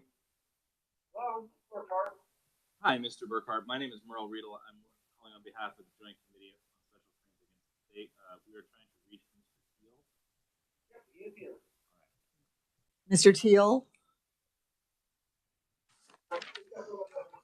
Mr. Teal, can you hear me? Yeah, am I able to grab your seal? Yeah, Mr. Teal, this is Senator Dietrich. I'm the chair of the Joint Committee on Special Claims in the state legislature. We are hearing your claim, which is number 7255 in the amount of $505. And so what we'll do, you're on speakerphone with the committee. We will ask you to tell us about your claim. We may ask you a few questions, and then we'll ask the attorney for the Department of Corrections to give the department's side of the claim. And then we will give you a decision within 21 days as to what we have found on this claim. Do you understand? Yeah, I'm having a hard time understanding you. I think we've done this already. I was just going to, what's? Yes, this is a carryover from our last meeting. So we have some additional information that's been submitted. Is there anything you want to tell us? Anything more you want to tell us? I guess on the 6/27, I was on 6/7 I was given a steroid rub on it. On 6/20, I was then scheduled to have surgery on 6/27 by Dr. Baumgartner, I think it was. I went to have surgery on it, and me and him discussed it, and since the wound was starting to minimize, he ended up giving me 10 steroid injections in my foot, and was supposed to reschedule me for 4 to 6 weeks, but he has now since then he's retired. He never closed his chart notes on those days. So I guess I'm not sure. I guess I'm really not sure what I'm needing to say or really do at this hearing today. I was hoping that this met to a solution with it. What is it? Mr. Teal? Yeah, I'm a little baffled today. I'm sorry. I'm sorry. I probably should have said that we have some additional information that's been presented to us, and we're going to look at that additional information. So I'll just have you listen for a minute. Would that be all right? Okay, that'd be fine. Good. As staff or Libby, who is going to give us this? Yeah, just quickly, ma'am, I will say this is a carryover matter. Just to remind the committee did request requested that the claimant provide. I'm sorry.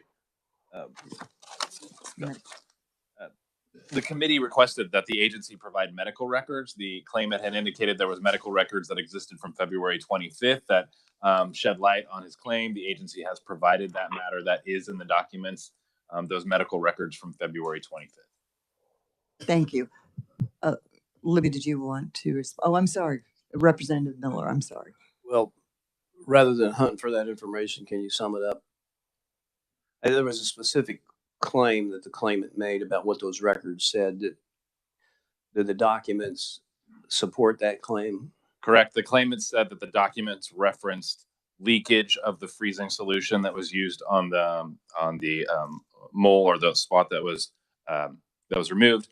The medical records by the medical provider do reference leakage by the fluid, but the medical records do not use the words complications or irregularities anywhere in the document.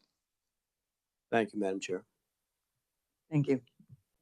Libby, did you have anything you wanted to add to this? Not much. I would just reiterate that there is no claim here against any state employee or against the Department of Corrections. It is strictly against the medical provider. Committee, any thoughts or questions regarding this? No? All right. Mr. Teal? Yes. We will get back to you in 21 days as to what our decision is on your claim, okay? Okay. Okay, thank you so much for visiting with us. Yeah, thank you guys. Mm-hmm. Merle, is there something you wanted to add? No, I don't know if the revisor had something that you wanted to share with the group.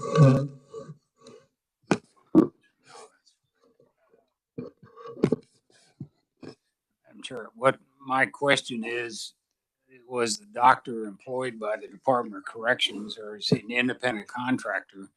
And does this inmate think that the Department of Corrections is somehow responsible for this, or is because if this is not an employee, then I'm not sure this is the committee to deal with this.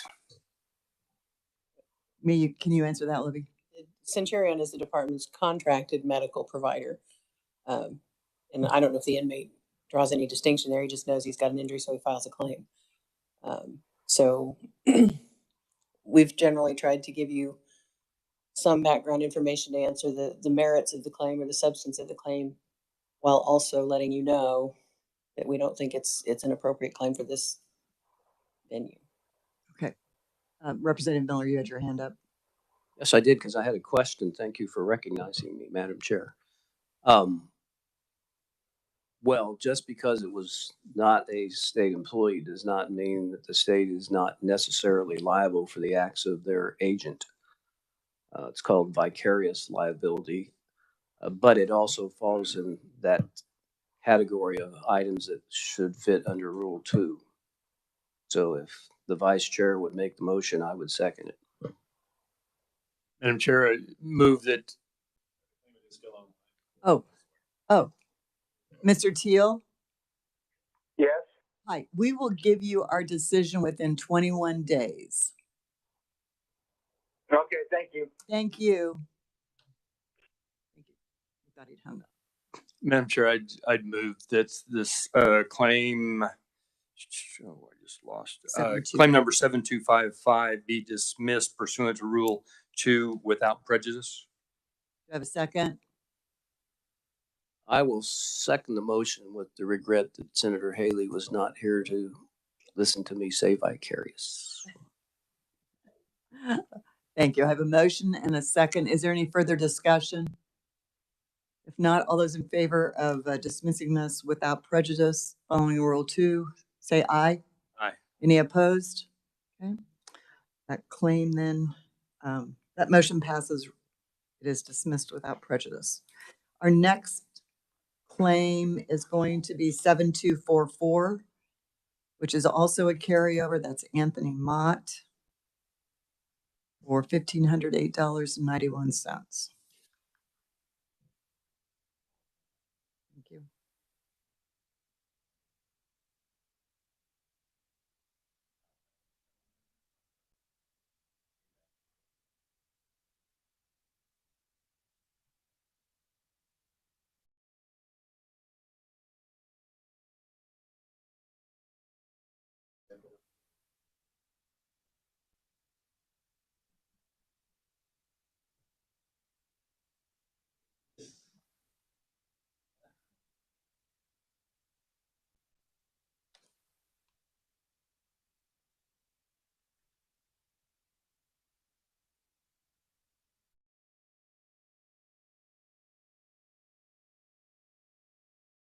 Madam Chair, if we could begin, when we do begin this claim, have Merle fill us in as best as he could as to why we deferred it.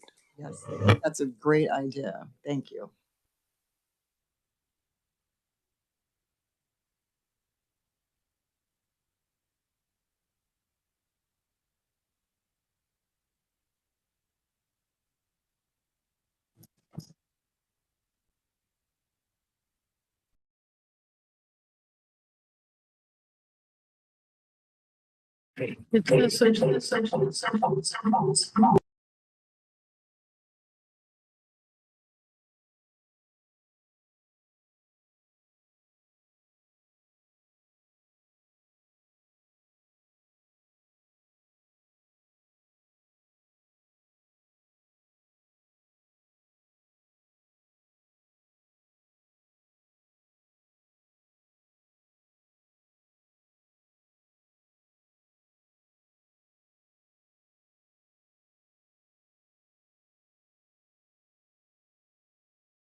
Hello?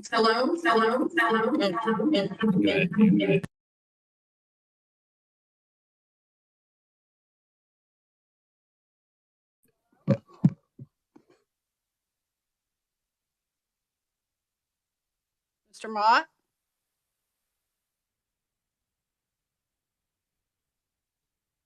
Hello, Mr. Mott. This is the Joint Committee on Special Claims Against the State. Are you there?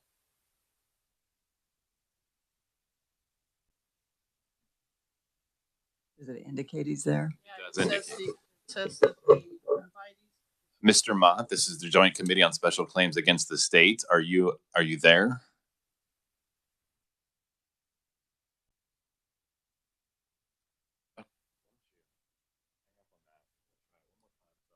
We're going to try this one more time to get in touch with Mr. Mott.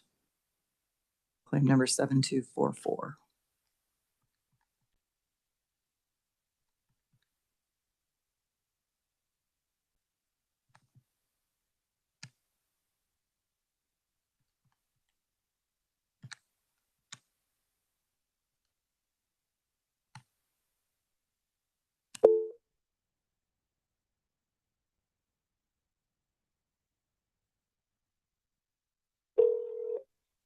Hello?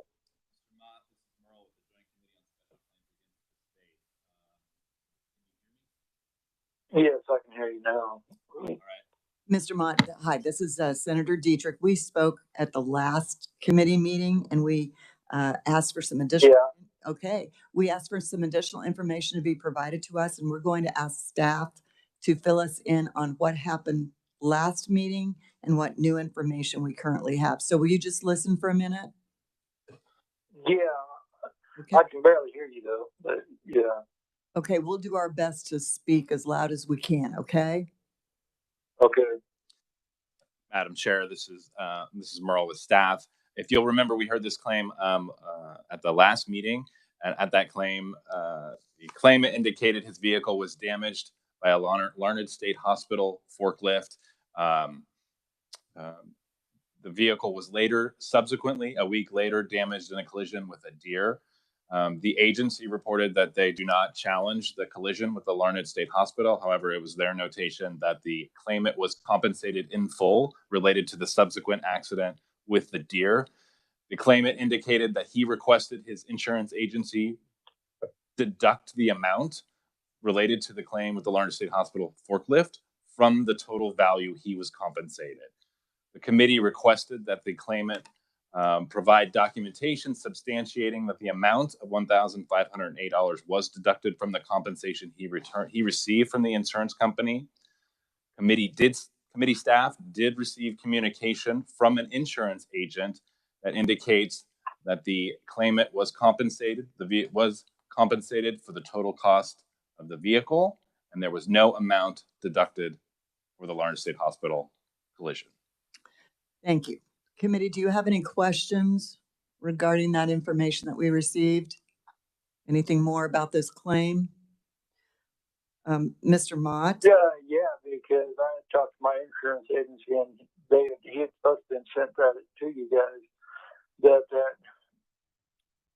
accident out here got deducted. They didn't pay that one out. They just paid out what was due for the total loss of the car. Madam Chair, I can read the statement provided by the insurance agent. Says, we totaled the 2018 Nissan in a deer hit claim. We did not deduct any value from the forklift damage. Thank you. Mr. Mott, have you seen that letter? The letter that states the one that they had emailed, no, I did not. But I just talked to my insurance agent about it. Okay, that's probably where maybe some of the confusion lies, but we have a document that says that you were fully compensated and nothing was deducted. So, yeah, because I'll have to talk to him again and have him send it to you guys because he told me that the 1508 was not deducted out of it. Only the loss of the car was, because I told him not to do it because it was two different separate accounts. Sure. Or two different separate accidents, that happened. Sure, I understand what you're saying. There's no reason my insurance should have to pay for something that happened that word. So, Mr. Mott, we will forward you a copy of that letter that we received from the insurance company. If you haven't seen it yet, we'll do that, okay? So you can see what we're seeing. Okay. All righty. Yeah, we can do that, but what are they going to do about forklift out here hitting my car? I think I should be compensated that money for that. Sure. Since it happened out here on state grounds. So at this point in time, yeah, we will discuss that. But we believe you have been compensated for that.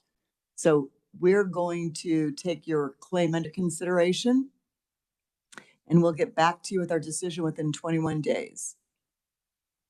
Okay. Okay. Thank you so much. Appreciate that. Yep. Thank you. I think we're okay. Thank you. Bye-bye.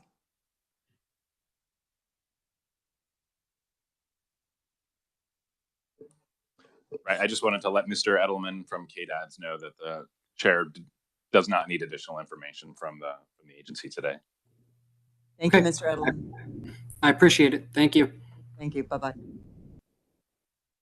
Okay, committee, the next claim we will hear is claim number 7245, and that is Mr. Lake, who was here in person at our last meeting, but his dad is here today to give us some additional information. And Merle, would you want to fill us in one more time to refresh our memories? Correct. The claimant is seeking compensation for damages to his rental property resulting from a fugitive standoff with the Pittsburgh Police Department and KBI.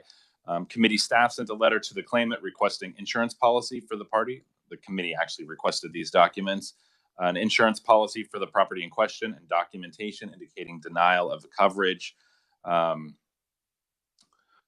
The The committee staff as well provided the claimant with contact information for the Director of Consumer Assistance at the Department of Insurance. Claimant provided a letter from his insurance company stating the insurance claim was denied due to not covering damages from police apprehensions conducted at the order of a civil authority. The insurance letter cites specific policy exclusion language supporting denial of the coverage. That insurance letter was shared with KBI, who has provided an additional written response for the members to consider. Thank you. Committee, do you have any questions? I was going to ask Mr. Lake's dad, who's been here for quite some time, if he wanted to add anything more. Why don't you go ahead, Mr. Lake? You may speak to us if you want to. Did you want to add anything? Okay, very good. Very good. What about the counsel from KBI? Graham. Ms. Graham, you are here. Would you like to step up? Is there anything you want to add? Okay, very good. So committee, we have no new information from either of these individuals in person, just what you have received. Do you have any questions about anything? Staff has something to say, and then Representative Samsel, did you want to ask a question first? I apologize if I missed it, but did the insurance agency get back with the denial letter? Did I not catch that one way or another? Correct. A copy of the denial letter was provided by the claimant. That letter was provided to the claimant by the insurance agency, and that is included in your records under additional information.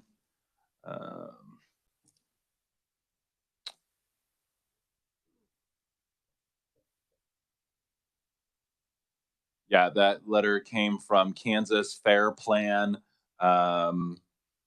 indicating that the policy or that the coverage for these items related to this police apprehension were not covered. So that should be on page 61 of your PDF packet. If that's helpful. That is helpful. Thank you. I was scrolling down. I knew I'd seen it, but I didn't know where it was. Does that answer your question, Representative? Yes, thank you. That's what I was looking for. It looks like they did acknowledge some damage, but it was less than the deductible, but I'm looking through that as we go. Thank you. And Merle, was there something else you wanted to bring to our attention? Just wanted to note that in the agency response, there is some discussion about use of SGF funds. Committee, have you had time to digest this new information and the letter from the insurance company? And do you have any thoughts on what direction you'd like to go with this? Do you have any questions? Yep. All right. So I would say to our folks who are here in person, Ms. Graham and Mr. Lake, we will take all this information into consideration and we will make a decision and get back to you within 21 days. I think we have all the information we need now. So thank you. Thank you both for being here. Appreciate it. Thank you. Bye-bye. All right, committee, let's do one more claim if we can get them on the phone. If that would be all right. Our next claim would be claim number 7263. And we are a little bit ahead, so there may be some difficulty getting them. And if there is, we'll stop and take action on things we've currently heard or already heard. That's Anthony Mcroberts, claim number 7263.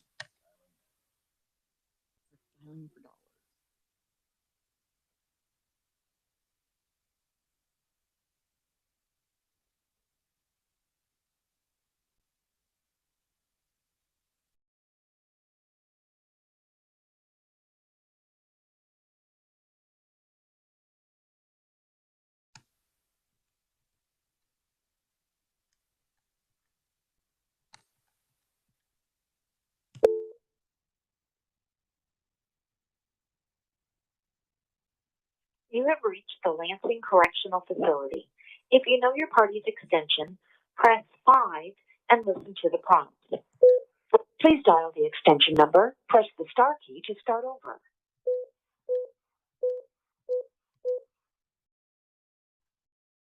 We will now connect you.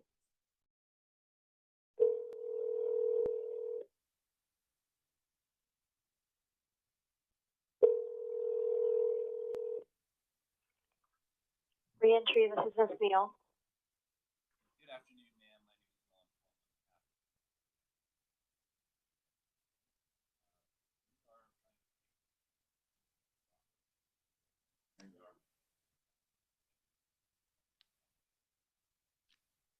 I am actually waiting for him to get sent over here, so he has not made it here quite yet. But if you want to call back here around the time, he should be here by then. Okay. I apologize. No, that's all right. So we can call back at close to 2 o'clock. Yes. All right, thank you. And I'm going to call back over there and see if he's made it on his way yet. All right, thank you, ma'am. Thank you. Bye. Committee, we're going to have to wait a few minutes to get the next claimant on the phone. Would you like to go back and look at the claims that we have heard this afternoon? We've got Larry Teal, claim number 7255. Are you prepared to take action on that one? Oh, we did that one. Sorry, that was dismissed. I'm sorry. I've lost my way. Mr. Mott, thank you. Go back a page. That's what happened. Thank you. Yes. So we have the claim on Mr. Mott 7244. And that was a carryover. We heard additional information today. Is there a motion on claim number 7244? Madam Chair, based upon the information that's been provided subsequently to the committee, that they did not deduct from the forklift damage of the $1,508.91, it would appear that Mr. Mott's been fully compensated and therefore move to deny claim number 7244. Do I have a second? Second, Representative Tarwater. Is there any further discussion on this? If not, all those in favor of denying claim number 7244, say aye. Aye. Any opposed? Okay, motion carries. And then, yes. We did carry that over. We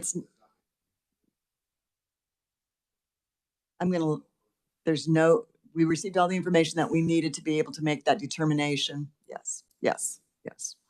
The next claim is Mr. Lake, claim number 7245. Any motion on that? Any further discussion on that?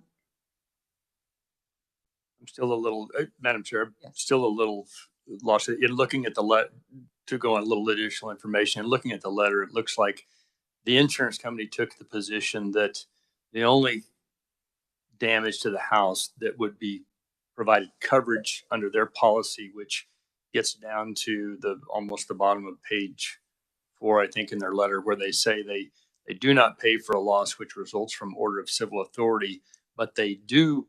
This is the insurance company speaking. We pay for loss which results from acts of civil authority to prevent spread of fire. So apparently from that first page where they talk about that they were able to document $565.20 for minor fire damage to the bathroom.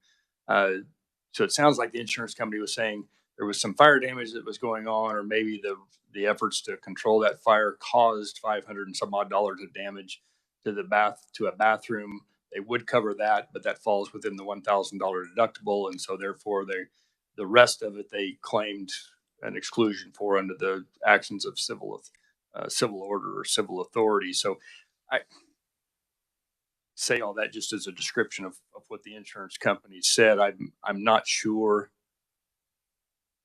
This doesn't feel like a claim against the state, because as I recall from our first time around, this actually resulted from I forget now who the local authority was that was actually Parsons, was it? Pittsburgh Police Department. So it sounds like one of those items that doesn't really fall in our lap, but if we pay it, we're going to have a heck of a time we won't get to recoup that from somebody, would be my expectation.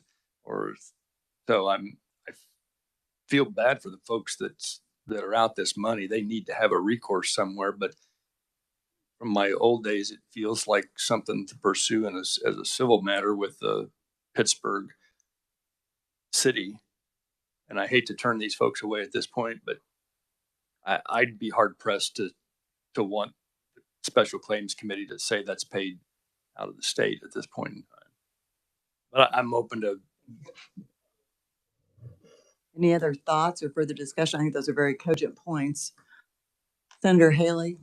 I think that the point made by Representative Ralph is well made. I mean, so if the state does have some subrogation, it's because I think as we heard, the Highway Patrol responded.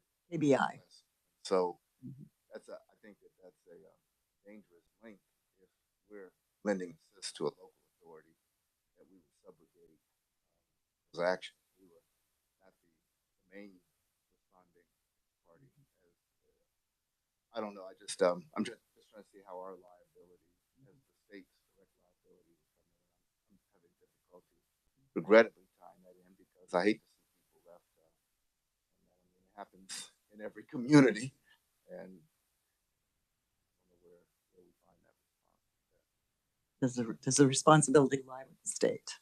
Yes. We're assisting. Mm-hmm. If it happened on I-70, if we're the price somehow, if we're the primary, I would be more comfortable as opposed to someone who responded at the request of some local law enforcement authority. Thank you. Madam Chair, I've moved to deny claim number 7245 with the stated comments from the committee that we certainly are sympathetic to the person making the claim, but I would hope that they would pursue that matter against the appropriate parties. Do I have a second? Senator Haley has seconded. Is there any further discussion on this? I think those were excellent remarks from both of you, both committee members. If not, all those in favor of denying this claim, including some language that we are sympathetic to the situation. They need to pursue it in with other agencies. Madam Chair, I guess I'm just curious if we're denying the claim versus dismissing the claim without prejudice. I'm just thinking out loud that it doesn't cut off his ability to go seek that relief somewhere else, is what I'm wondering out loud for the committee. If it might make more sense to dismiss it here, I don't know. Because it does seem like he should be able to find some relief somewhere potentially. On the one hand, if I'm the owner of a home and I let somebody in, it's incumbent on me, it seems, to if something bad happens, that it's going to be my responsibility, especially if I don't have the appropriate insurance to cover the damage. But I don't know if no one else has strong thoughts on that, but that's alternatively what I'm wondering might be a resolution. I certainly have no. I don't think we end up being some type of an estoppel out of this, but out of an abundance of caution, I certainly don't have a problem with amending the motion to be a dismissal pursuant to Rule 2 without prejudice for lack of exhausting other remedies. I might ask the reviser if he's got any thoughts on this, or do you agree that? I don't think what the committee does here would affect a civil lawsuit. I assume this person would have to file a tort claims action against the city. I don't think he's going to prevail, but that's just my opinion. I'll amend my motion. I think that at least keeps that open. I would agree with the reviser, but I'll amend my motion if that's okay with the second. Motion to dismiss, is that okay with the second?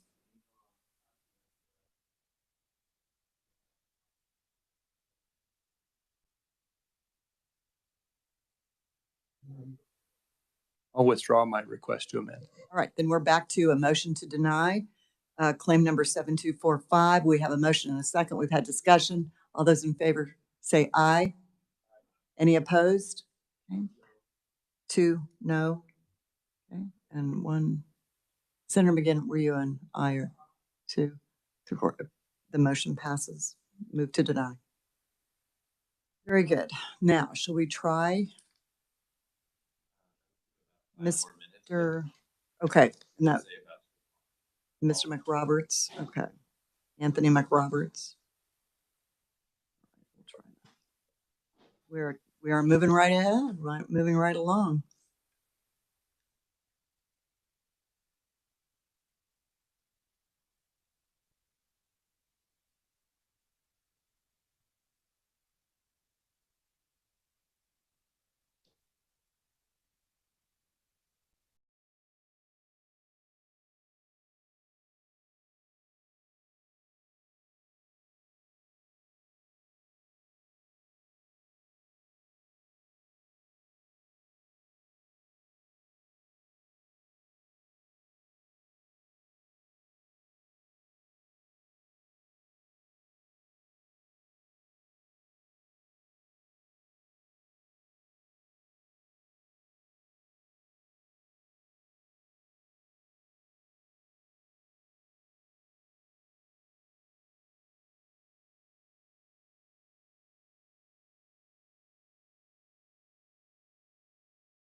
Well, the Kansas Tort Claims Act has a number of exceptions from liability, and one of them is enforcement of a law by law enforcement. To me, that, and we're not talking about a lot of money here. We're talking about $13,000, roughly. Representative Miller is correct. You can't hire an attorney to go after that kind of money, and they would defend it based on enforcement of a law as one of those immunity provisions.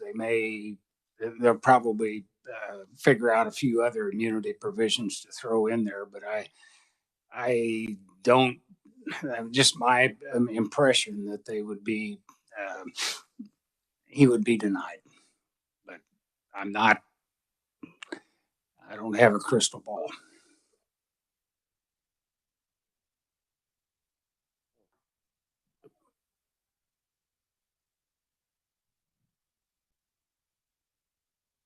Well, Senator, the remedy is to amend the Tort Claims Act. That won't do this claimant much good, but this is rooted in the laws that we make as to when government is responsible.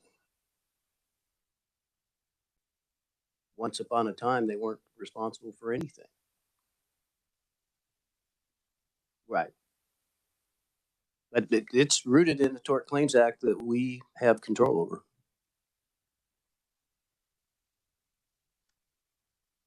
All right, committee, we're going to try to reach claimant Anthony Mcroberts, claim number 7263, $250.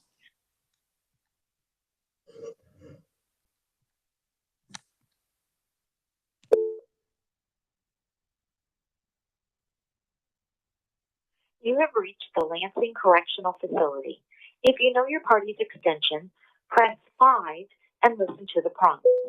Please dial the extension number, press the star key to start over.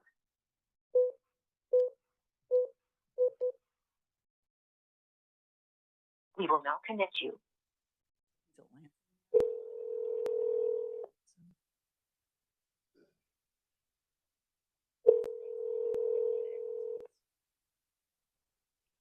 Re-entry, this is Miss Neal.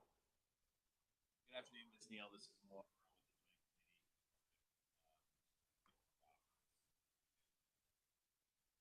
He should be arriving any minute now, so if you're okay with it, I was just gonna keep you guys on hold until he, actually, he just walked in. Great. Yeah. So I'm gonna go ahead and send him here. Give me one moment. Thank you, ma'am. Yes, sir.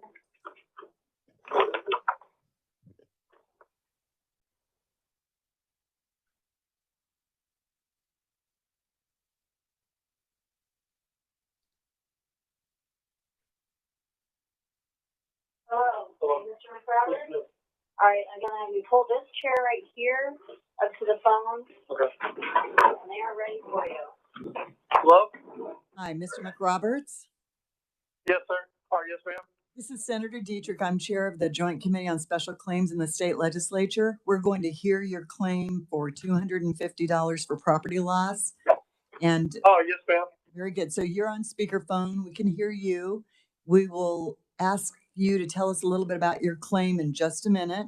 And then we'll also ask the Department of Corrections attorney to give the department's side of the claim. We're going to ask some questions. And in about 21 days, you'll receive a decision from this committee in writing. Do you understand? Okay.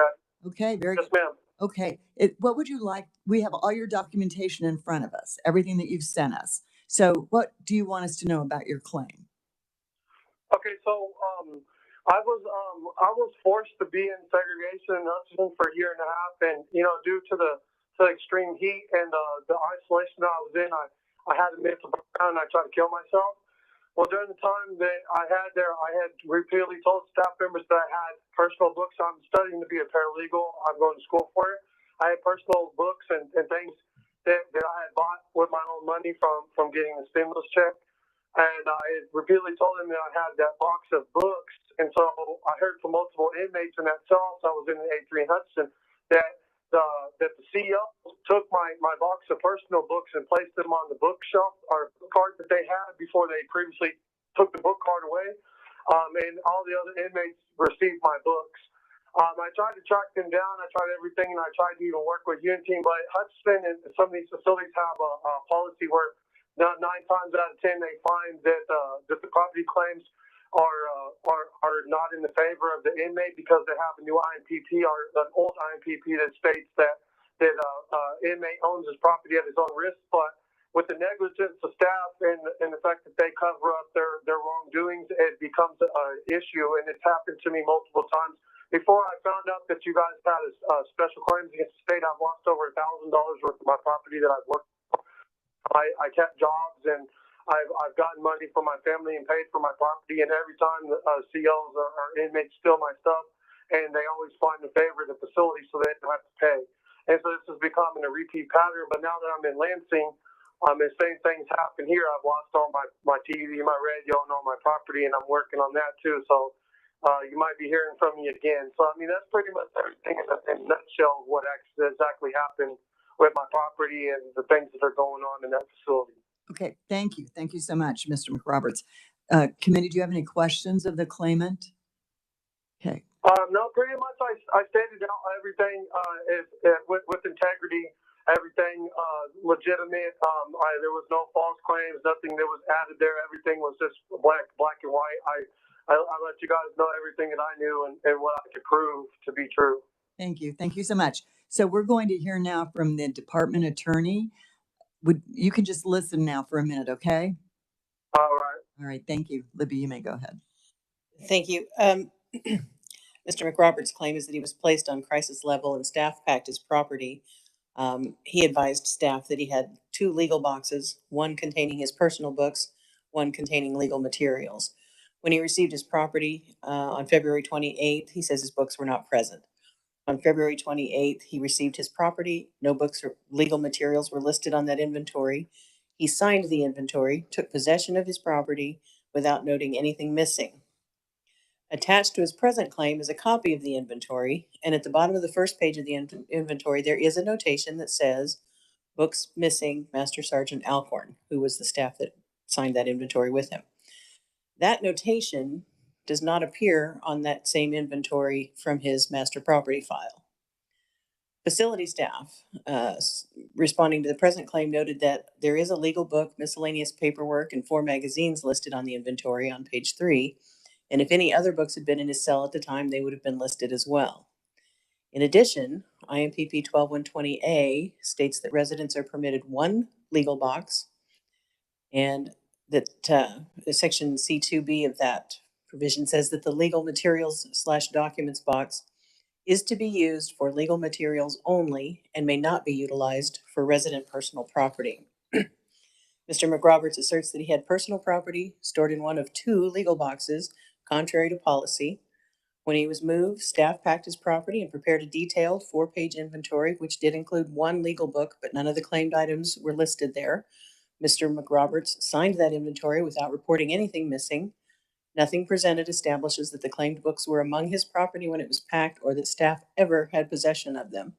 His claimed loss is unsubstantiated, and there's no showing that any loss was attributable to staff negligence. We recommend that the claim be denied. Thank you. Hey, can I speak? In a minute, Mr. Mcroberts, we need to be able to ask questions of the staff of the agency's attorney. Could you wait a second? Yes, ma'am. Thank you. Committee, do you have any questions for Libby? Yes, Representative Roth. Tell me about this may not have anything to do with this. Tell me about this legal box. Inmates are allowed to possess a certain amount of personal property, and because legal material has to be handled in a particular way, we allow them a special box for their legal materials. They're allowed 1 box, and only legal materials are to go in it. So, I mean, it gets kind of special handling when we do searches and things like that, so that we're not going through their letters from their attorneys and stuff. That's bullshit. Sir? Mr. Mcroberts? Yes, ma'am. Do you have a question? Hey, so in Hutchinson, hold on. It says I'm giving us personal boxes. Mr. Mcroberts, wait a second. We're not quite ready for you yet. Just a minute, okay? Mr. Mcroberts, this is Representative Ralph, and I'm asking some questions of the attorney here in the room, and I'd prefer not to hear any of your commentary. Is that all right? Yes, sir. All right. So Libby, does this box have, I'm assuming it's a particular kind by appearance so that everybody knows these are legal boxes, or is that not, is it just identified as a legal box? I don't know exactly what the demarcation and demarcation is, but it is described in the policy, which I don't have in front of me, but they know their legal box from their other property box. Okay, thank you. All right. Committee, any other questions? Representative Samsel? Thank you, Madam Chair.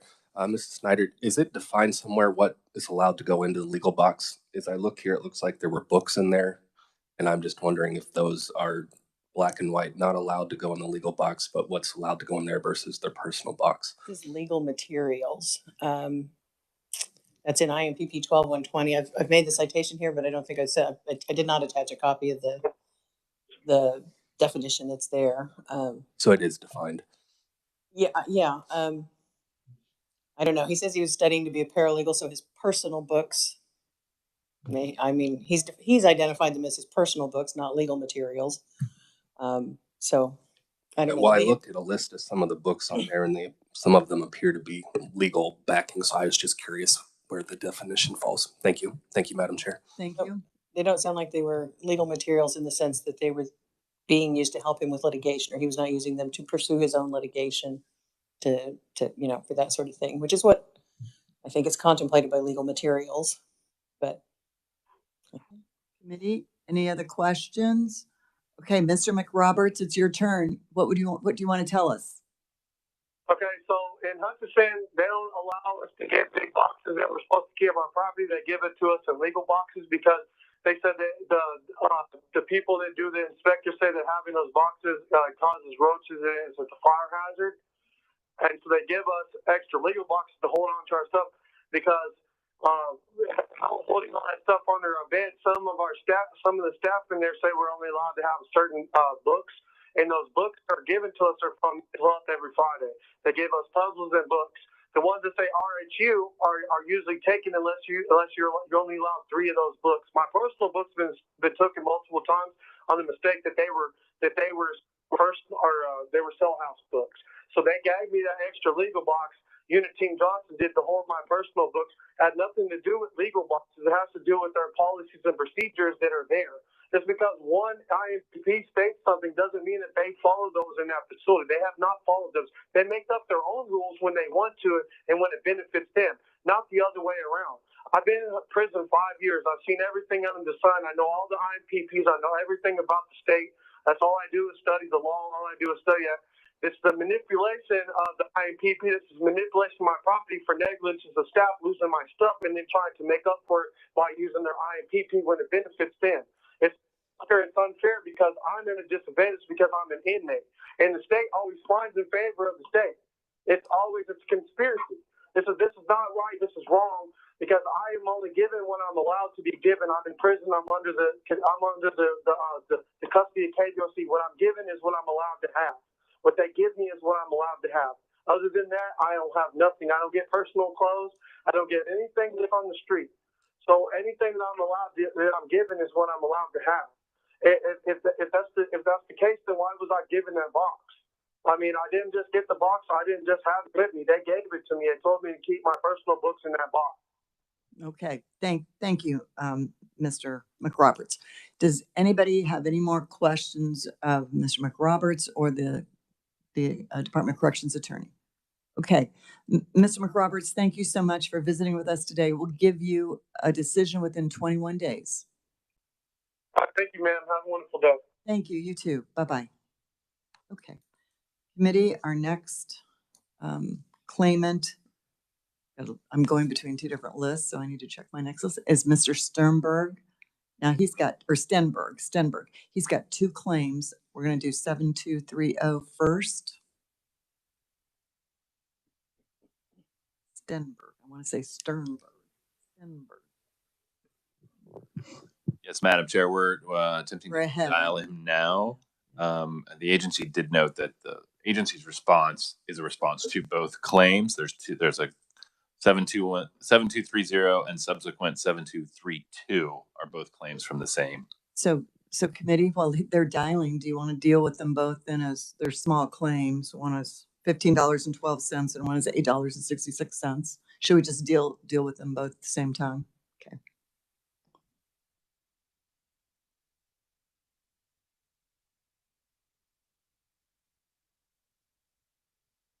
Hello?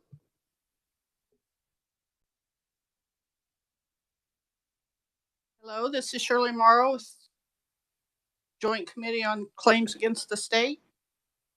Yes, this is Kyle Buster here with John Stenberg. I'll hand him the phone. Thank you. Hello? Hi, Mr. Stenberg. Yes. Hi, this is Senator Dietrich. I'm chair of the Joint Committee on Special Claims in the state legislature. The committee is going to hear both of your claims. You've got claim number 7230 for $15.12 and claim number 7232 for $8.66. So we have all of your documentation in front of us, and we'll ask you to explain your claims in just a moment. Then we'll hear from the Department of Corrections attorney to give the Department of Corrections side to your claims. We may ask you some questions, and when that's completed, the committee will take time to consider your claims and give you a written response within 21 days. Does that make sense? Okay. Okay, yes, very good. Okay, so are you ready to tell us about both claims? Yes. Will you start with the one for $15.12 first, please? Okay.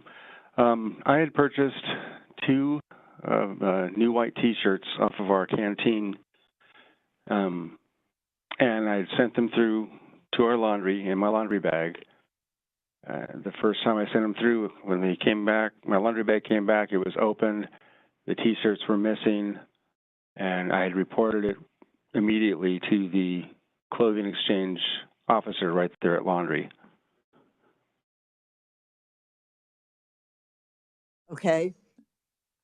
And claim number the claim number 7232 for $8.66.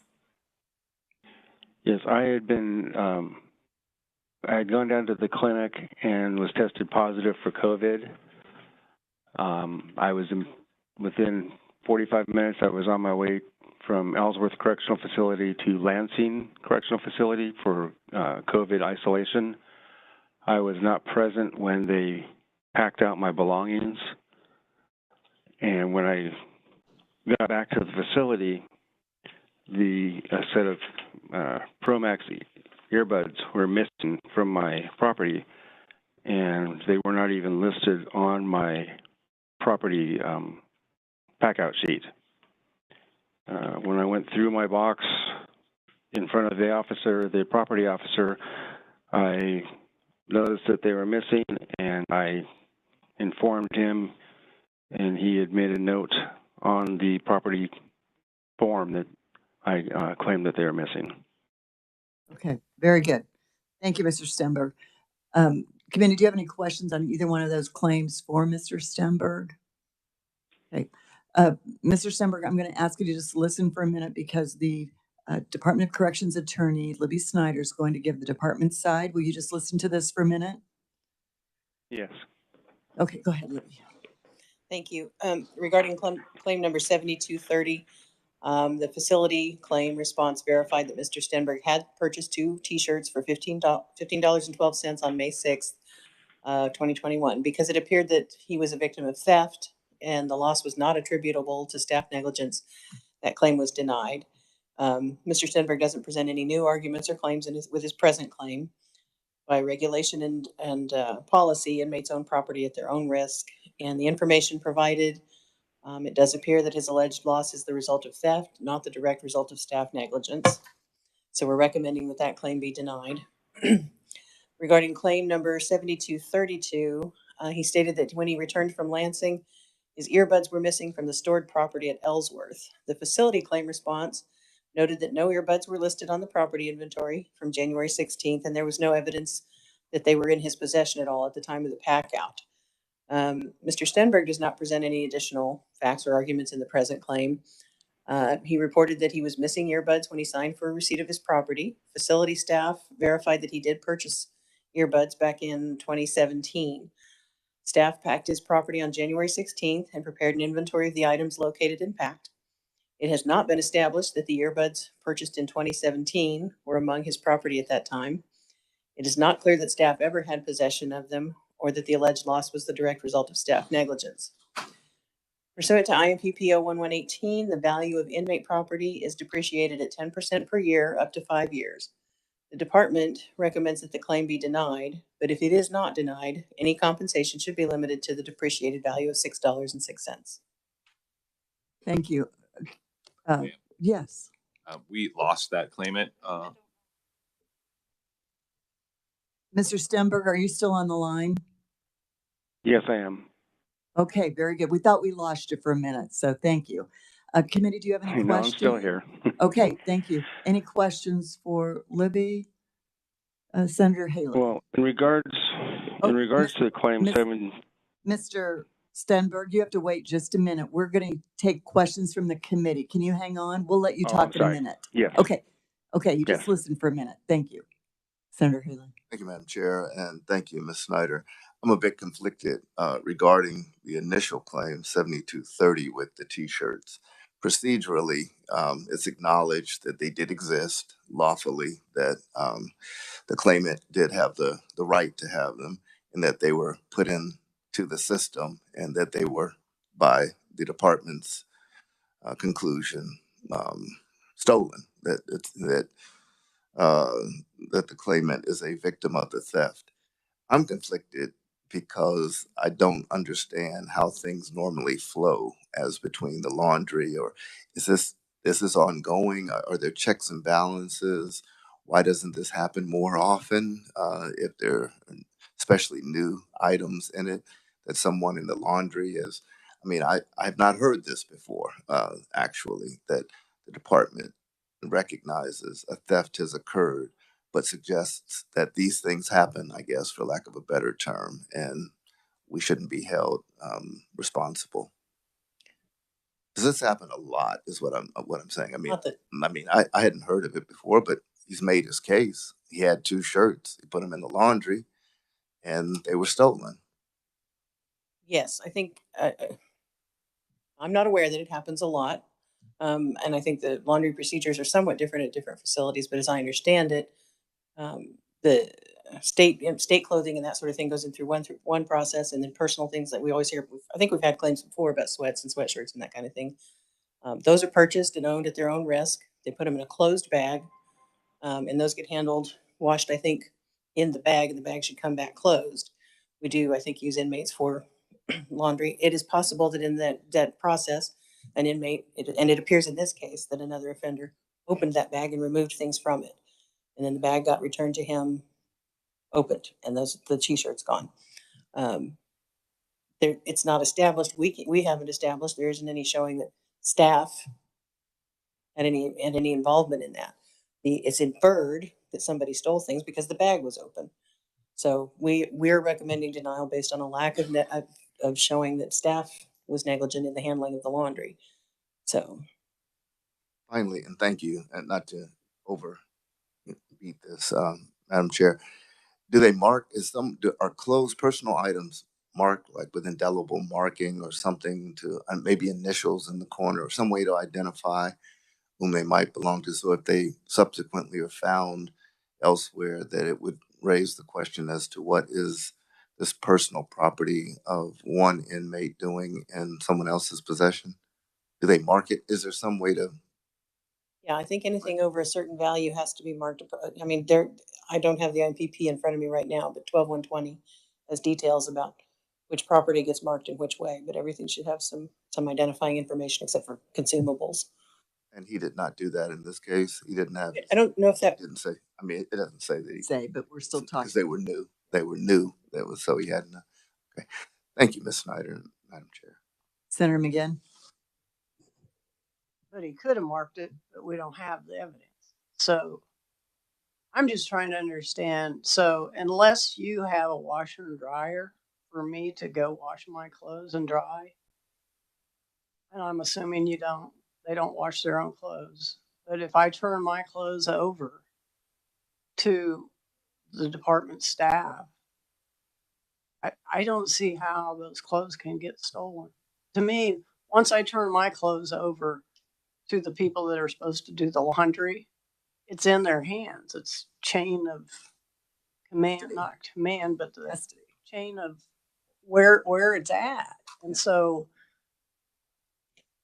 you know, I mean, maybe at some point in time, I guess we make you pay for some t-shirts for a while until the Department of Corrections can figure out how to get the laundry through the washer and dryer back to the prisoners. So I think that's a bad excuse to when you have no other choice. If I had a washer and dryer and I had the ability to go do it, I'd do it. But I think a nursing home, same thing. They take every individual's clothes, they've got it tagged, and those individuals get the clothes back.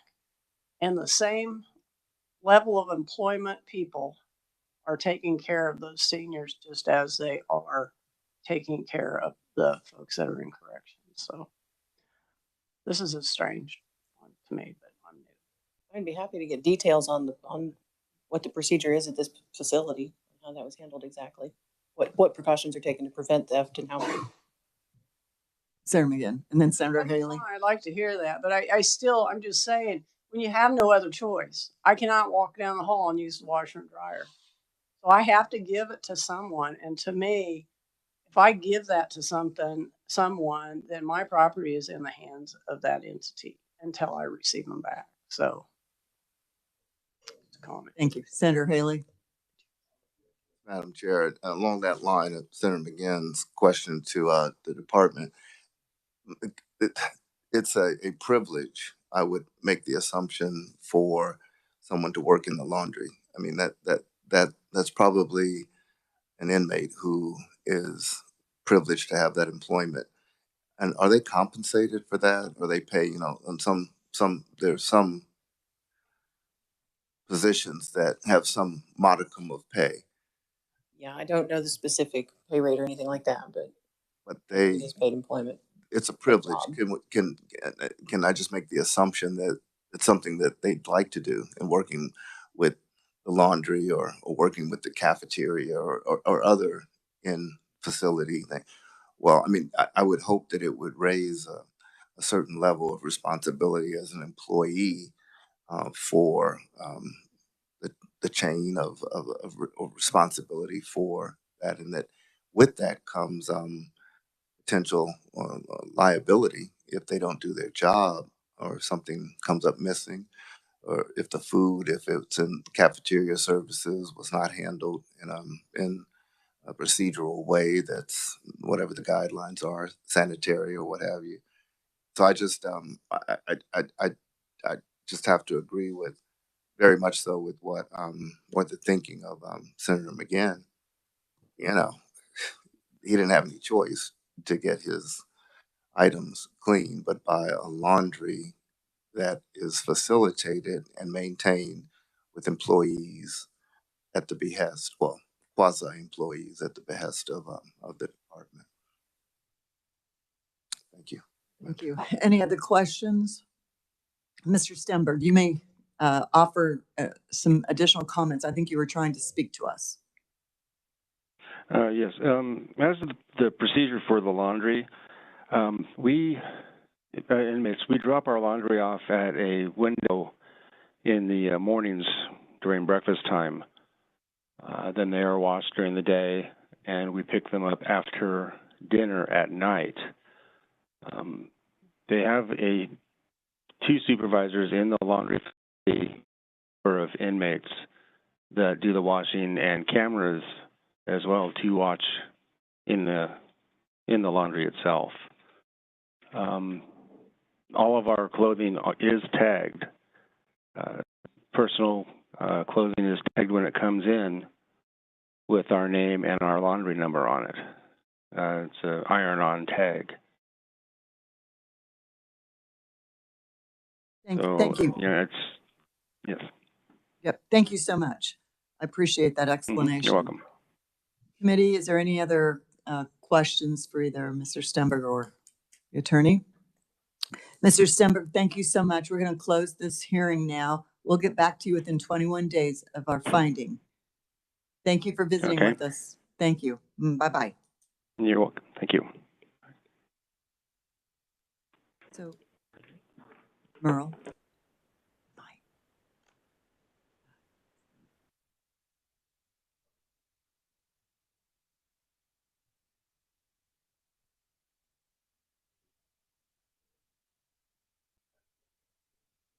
Committee, let's take a minute so we don't get too far ahead of ourselves and forget these claims.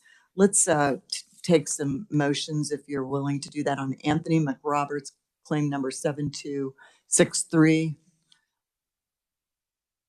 Do I have a motion on that claim? It's a property loss for $250. Books. Madam Chair, I really don't have a good suggestion on this. I thought the claimant's position was well stated, and I can see that happening in terms of boxes being handed out, whether they're legal boxes or not in those pieces. But in terms of an amount, I don't have a good suggestion in this particular regard. So committee, what are your feelings on this claim? Representative Samsel? Thank you, Madam Chair. As I looked through his inventory, I guess the one that stood out the most to me was the book that's called How to Find and Understand the Law. It was a $49.99 value book. So the going back and forth between whether it was the legal box or not legal box, maybe I just wasn't understanding it. But I guess, it seems like there was a notation on the bottom of the form that the books were missing right off the bat. So I don't know. I guess I would be open to some smaller amount too, but as the prior representative noted, an exact amount's difficult. But I don't know. Somewhere north of 50 would probably be difficult for me. But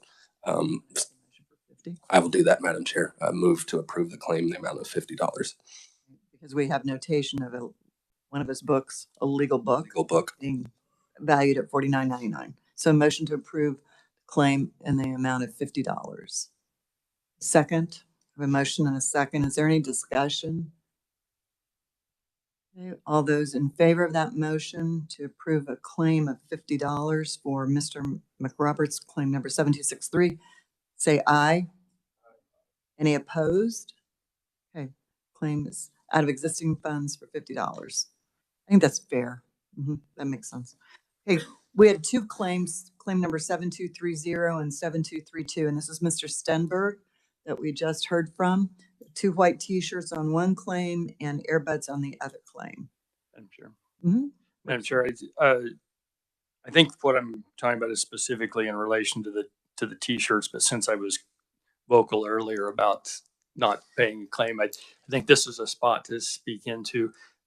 I view this pretty clearly as a bailment situation, as described by Senator McGinn.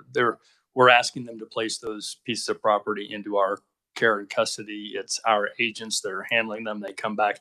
In any other scenario, if they didn't come back, whoever had them in a bailment situation would be paying for them. So, but I am going to take the department's position on the depreciation. So I'm going to move to that claim at $6.06.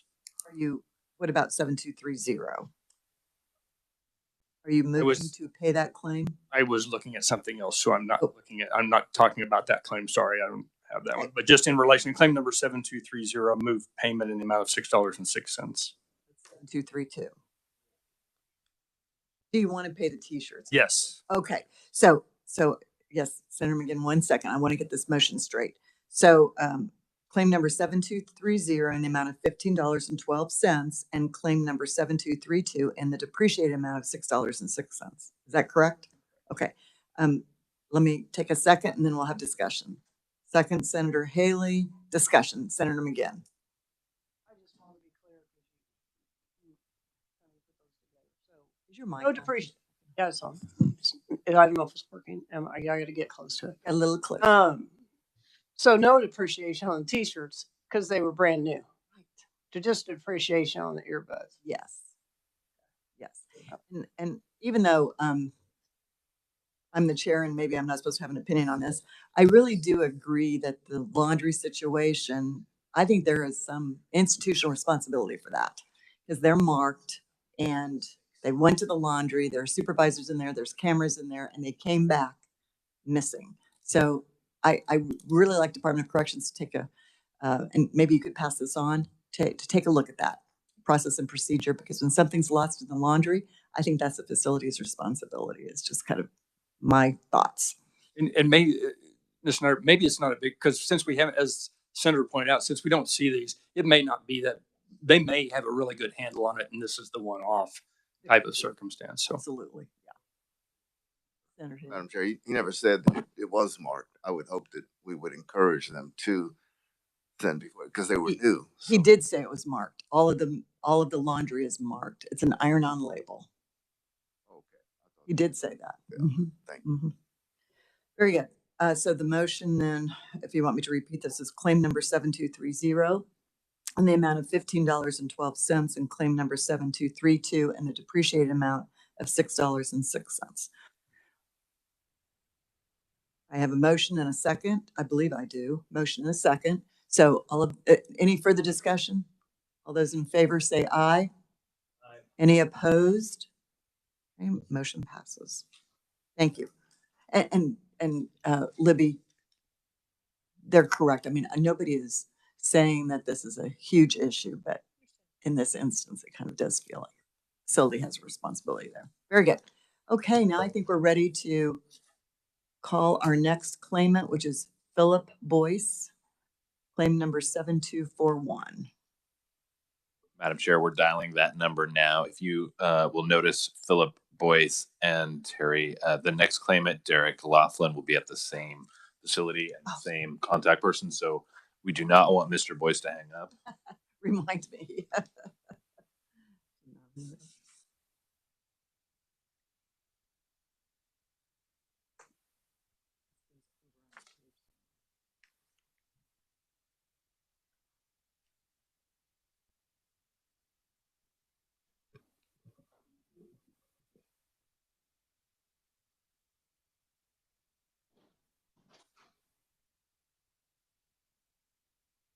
Hello, may I speak with Travis Getty, please?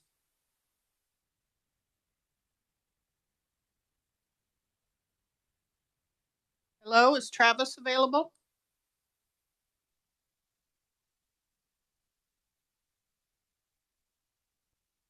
This is Shirley Morrow with Joint Committee on Claims Against the State. Mr. Getty?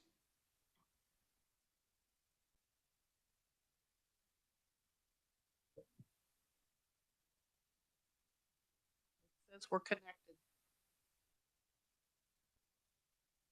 Mr. Getty, this is Merle with Joint Committee on Claims Against the State. Your phone is not muted. Check.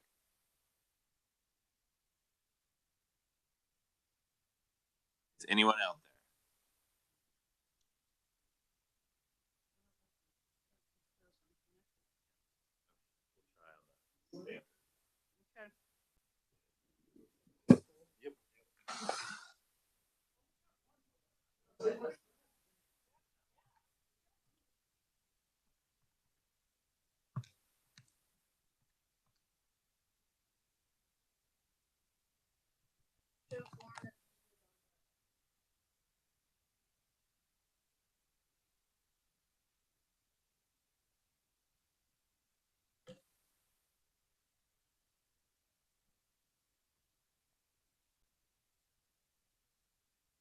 Try him one. Try them one.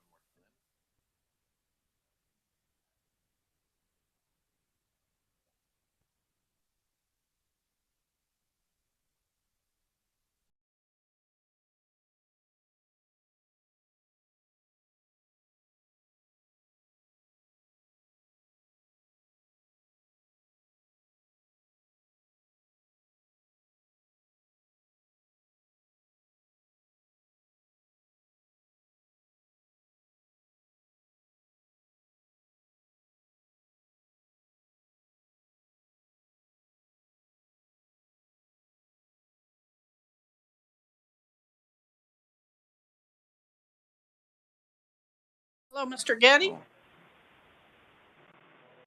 Hello, can you hear me? Yes. Okay, This is, perfect. Go ahead. this is Shirley Morrow with Joint Committee on Claims Against the State. Do we have I have Mr. Boyce here. Mr. Boyce? And then we will have a second person that we will talk to after Mr. Boyce. We have a Derek Laughlin. That is correct. He's waiting outside my office. Okay. I will connect you with Mr. Boyce. Hello? Hi, Mr. Boyce. This is Senator Dietrich. I'm chair of the Joint Committee on Claims Against the State. The committee is hearing your claim, which is number 7241, in the amount of $315.45. So we have all of your written documentation in front of us, and we're going to have you explain your claim to us if you want to in just a minute. Then we'll ask the Department of Corrections attorney to give the department's side of your claim. Then we'll ask some questions, and we will give you a written decision within 21 days. Do you understand? Not totally, but I hear you. Okay, all right. Well, you just follow along, and I think it'll get clear in just a second. So we have your claim. We have your claim in front of us. Is there something you want to tell us about that claim? Just I explained as much I can in the paperwork I sent you guys. Okay, and we have it in front of us. Thank you very much. Committee, do you have any questions for Mr. Boyce? Okay, Mr. Boyce, I'm going to ask you to just listen for a minute because the attorney for Department of Corrections is going to explain the department's side of the issue, okay? Okay. Okay, go ahead, Libby. Thank you. Mr. Boyce's claim is that he went on crisis level, staff packed his property, and he says that they failed to pack his television, watch, shoes, and headphones. October of 2021, he filed a facility claim alleging that officers had neglected to pack his television, Timex watch, New Balance shoes, and COS headphones. The facility investigator contacted the officers who had been involved in packing Mr. Boyce's property. They reported that all property located in the assigned area was removed, secured, and inventoried. They reported that the claimed items were not located in the cell at the time of the pack-out. Mr. Boyce submitted a property claim on October. The investigator also noted that Mr. Boyce had submitted a property claim in October requesting removal of a Timex watch from his property list because he had left it in the shower area and it was gone when he returned to retrieve it. Regarding the television, it was noted that two tablet messages, email type messages from the tablets, were found in which Mr. Boyce had stated to others on November 1st that his television had fallen from the top bunk shelf and was damaged. Residents are not present when their rooms are searched. Based on the detailed recollection and strong denial of the accused officer, there's no evidence to substantiate that. Oh, excuse me, I think I have the wrong conclusion. I think I have a cut and paste error there. Disregard last comment. Nothing presented establishes that the claimed items were present at the time of the pack-out or that staff ever had possession of them. Included in his claim are a watch that he had previously reported lost and a television that he told others was damaged when it fell from a shelf. His claimed loss is unsubstantiated, and there's no showing that any such loss was the direct result of staff negligence, so we recommend denial of the claim. Thank you. Committee, do you have any questions for Mr. Boyce or for the attorney from Department of Corrections? Mr. Boyce, is there anything more you'd like to add?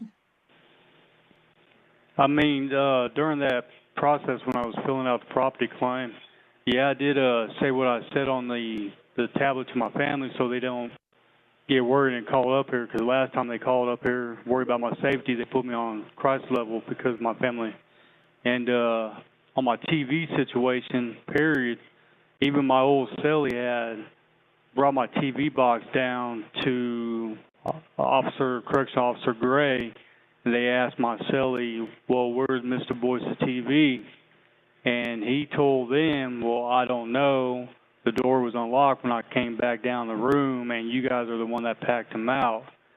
And I've asked the facility if they can look at the camera, and it was relevant.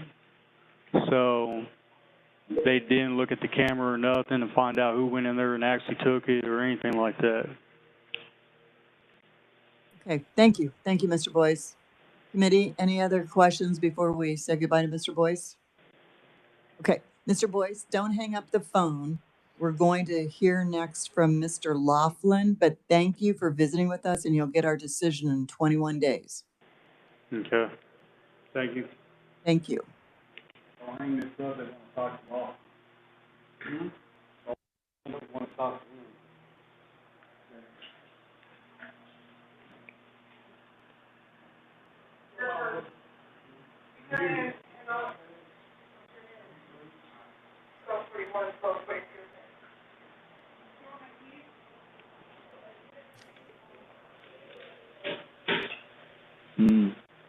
Are they already on here or did you call? Yeah. Hello? Is this Mr. Laughlin? Yes. Hi, Mr. Laughlin. This is Senator Dietrich. I'm the chair of the Joint Committee on Special Claims Against the State. The committee is hearing your claim in the amount of $232.22. And in just a minute, we've got all the documentation in front of us that you submitted. We will let you tell us anything more you want us to know about your claim in just a minute. Then we have the attorney from the Department of Corrections who'll give us the department's side of the issue. And in 21 days, we will give you our decision on your claim. And we can hear you just fine. Can you hear us? Yeah, you're cutting in and out a little bit, but not much. Okay, very good. So we've got your claim in front of us. Is there anything you want to tell us about that claim? Not really, except for one, there's multiple staff that could say that they know I had my stuff. Two, they said something about illicit drugs or paraphernalia in there, which there's no documentation on whatsoever from the court line or anything. I was found to go to altered state, but had nothing to do with that. And I have that downtown because I wasn't in altered state. I'd had a seizure. But they had said something about stuff that couldn't be proven or anything like that. That made absolutely no sense in their property claim hearing thing. Okay, And thank you. Thank you, Mr. Laughlin. Does anybody have any questions of him? Committee? Okay. Mr. Laughlin, will you just hang on for a minute and listen while we get the Department of Corrections attorney's side of this situation? Yeah, all I was wanting is just the TV replaced, and I don't care. It could be a replacement TV that's been used. I don't really. Okay, very good. Let's hear what the attorney has to say for Department of Corrections, all right? All right. Go ahead, Libby. Thank you. Mr. Laughlin claims that he was moved to restrictive housing in January of 2022. Staff packed his property. He says when he received his allowable property, he inquired about his television and hot pot, but he was told they would not be allowed in restrictive housing. He says that when he was then released from restrictive housing, or when he was released from restrictive housing and received his property, his television, hot pot, and shoes were missing. His shoes were subsequently located and returned to him. He's now seeking compensation for the television and hot pot. Mr. Laughlin alleged that when he retrieved his property on February 15th, his television, cable cord, shoes, and hot pot were missing, and that he reported this to property officer Kurtz. This is in his facility claim that he said that. The facility claim investigator responded that Mr. Laughlin was moved on January 30th due to being in an altered state. The two officers who packed the property were contacted. They responded that all property located in his assigned area was removed and listed on the inventory, and the claimed items were not present or were not among his property. Because of his altered state, the property was taken to storage without getting his signature on the inventory. The claim investigator also contacted A&D officer Kurtz, who said that when Mr. Laughlin signed the inventory form, he made no note of anything damaged or missing. On reviewing Mr. Laughlin's property file, the investigator noted that Mr. Laughlin had purchased a television in March of 2017. It had been replaced with another one. When he transferred to Larned Correctional Mental Health Facility in August of 2021, he had a television with a serial number ending in 605. But when his property was inventoried on December 23rd, 2021, he had a television with a different serial number ending in D4S. In addition, there was no hot pot listed on the inventory from his transfer from Larned Correctional Mental Health Facility or any inventories after that. And there was no record of his having purchased a hot pot since the transfer. Facility staff responding to the present claim noted that the officers who packed Mr. Laughlin's property both specifically recalled seeing a television and a hot pot, but based on the engraved ownership information, both were determined to belong to the other resident in the living area.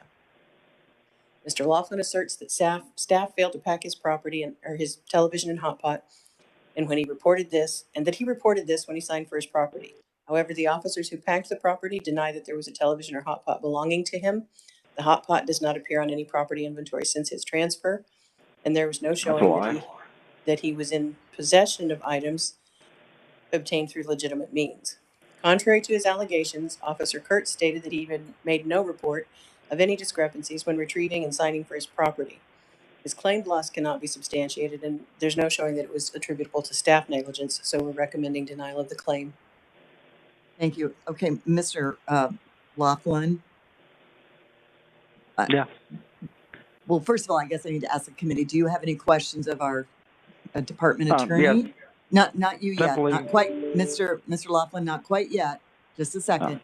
Committee, do you have any questions of our staff attorney, of the attorney? Okay. Mr. Laughlin, you can speak now, but be respectful, okay? Okay. First off, there are plenty of reports. I've told Kurtz about it when I got up there. I filed Form 9 receipts, which are all in that paperwork you have, electronically and paper. And I asked Kurtz about it and the Vonda check about it the same day I went to get my property. Number two, the serial number was switches because, like she had said, they had lost the TV of mine in El Dorado and replaced it with a property claim, which would have had a different ending number. Number three, if you look through all paperwork, it shows that I have hot pots going from when I came here to Leonard and purchased. And that's really all I didn't need to clear up. Okay, thank you. Thank you.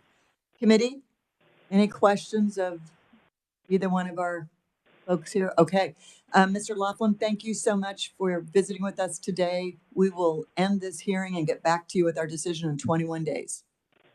All right, thank you. Thank you so much. Yep.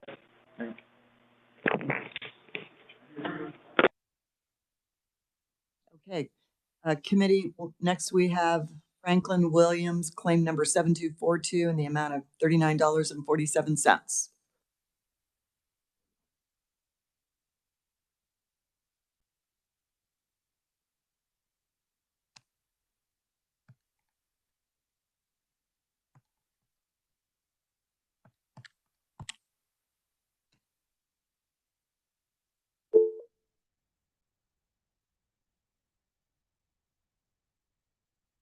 Thank you for calling the Winfield Correctional Facility.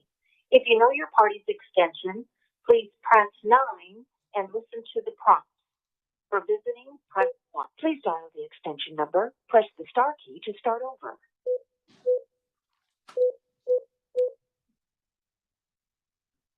We will now connect you.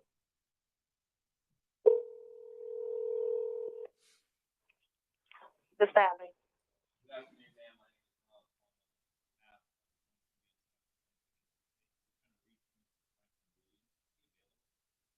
Yes, just a minute, please.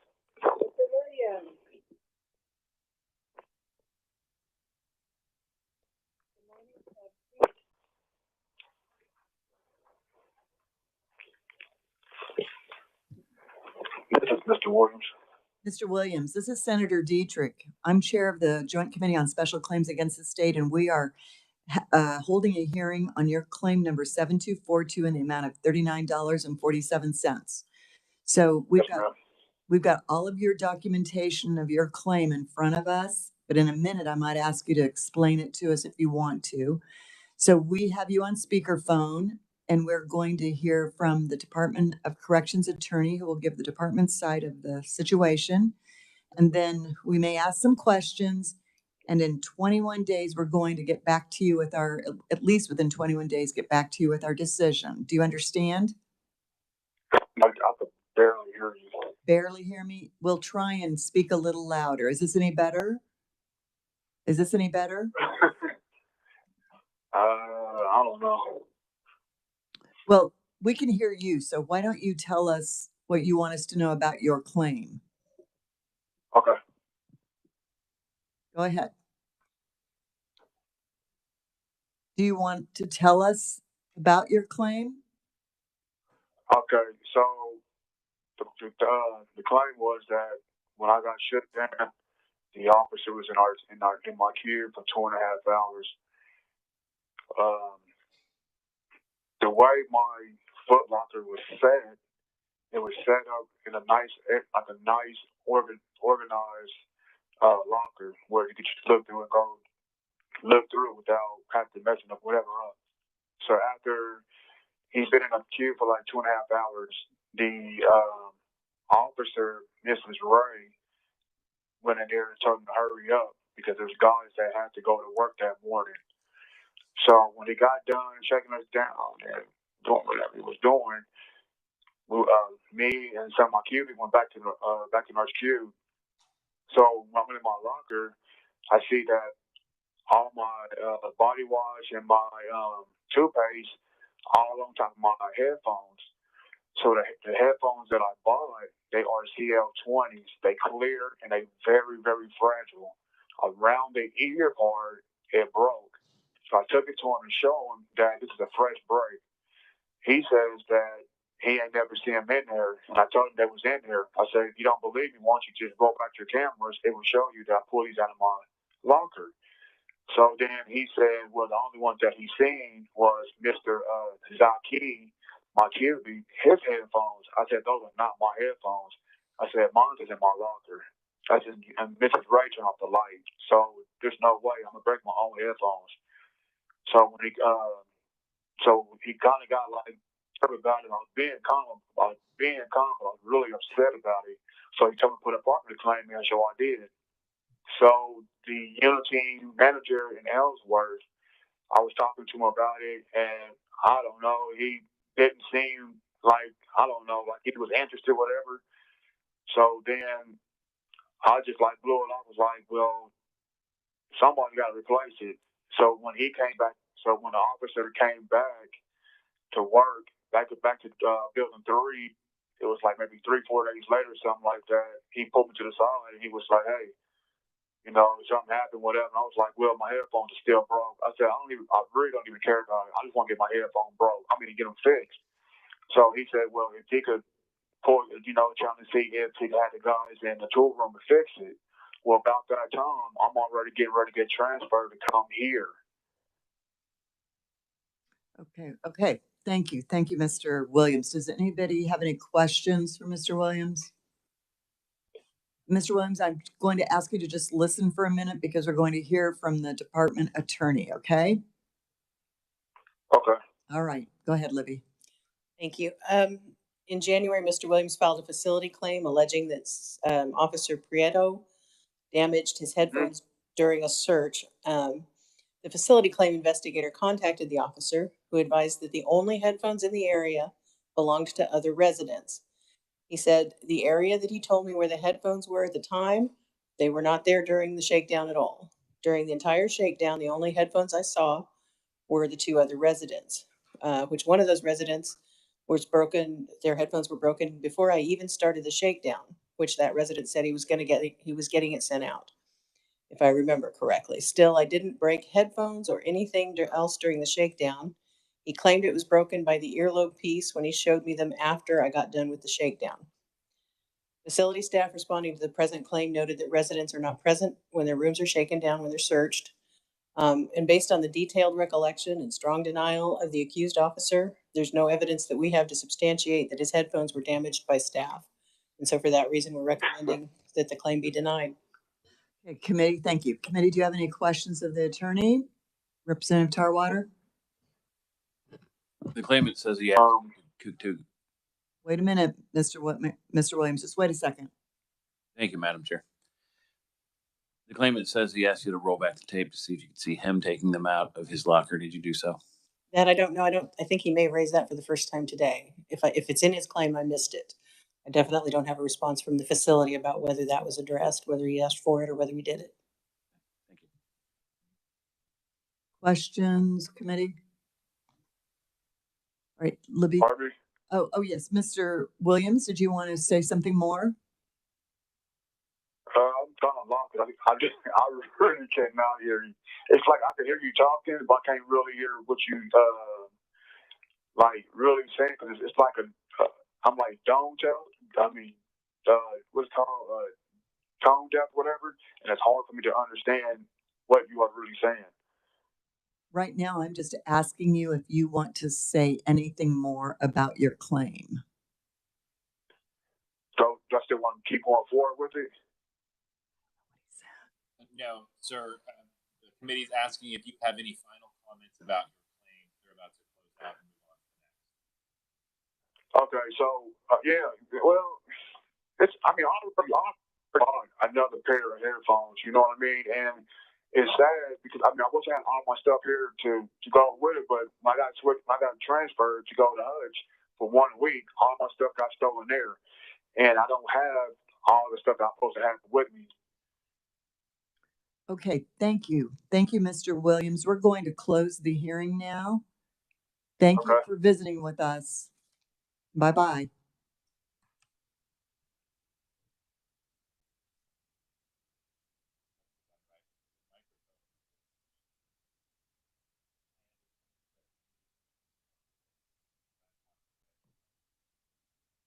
We have another situation.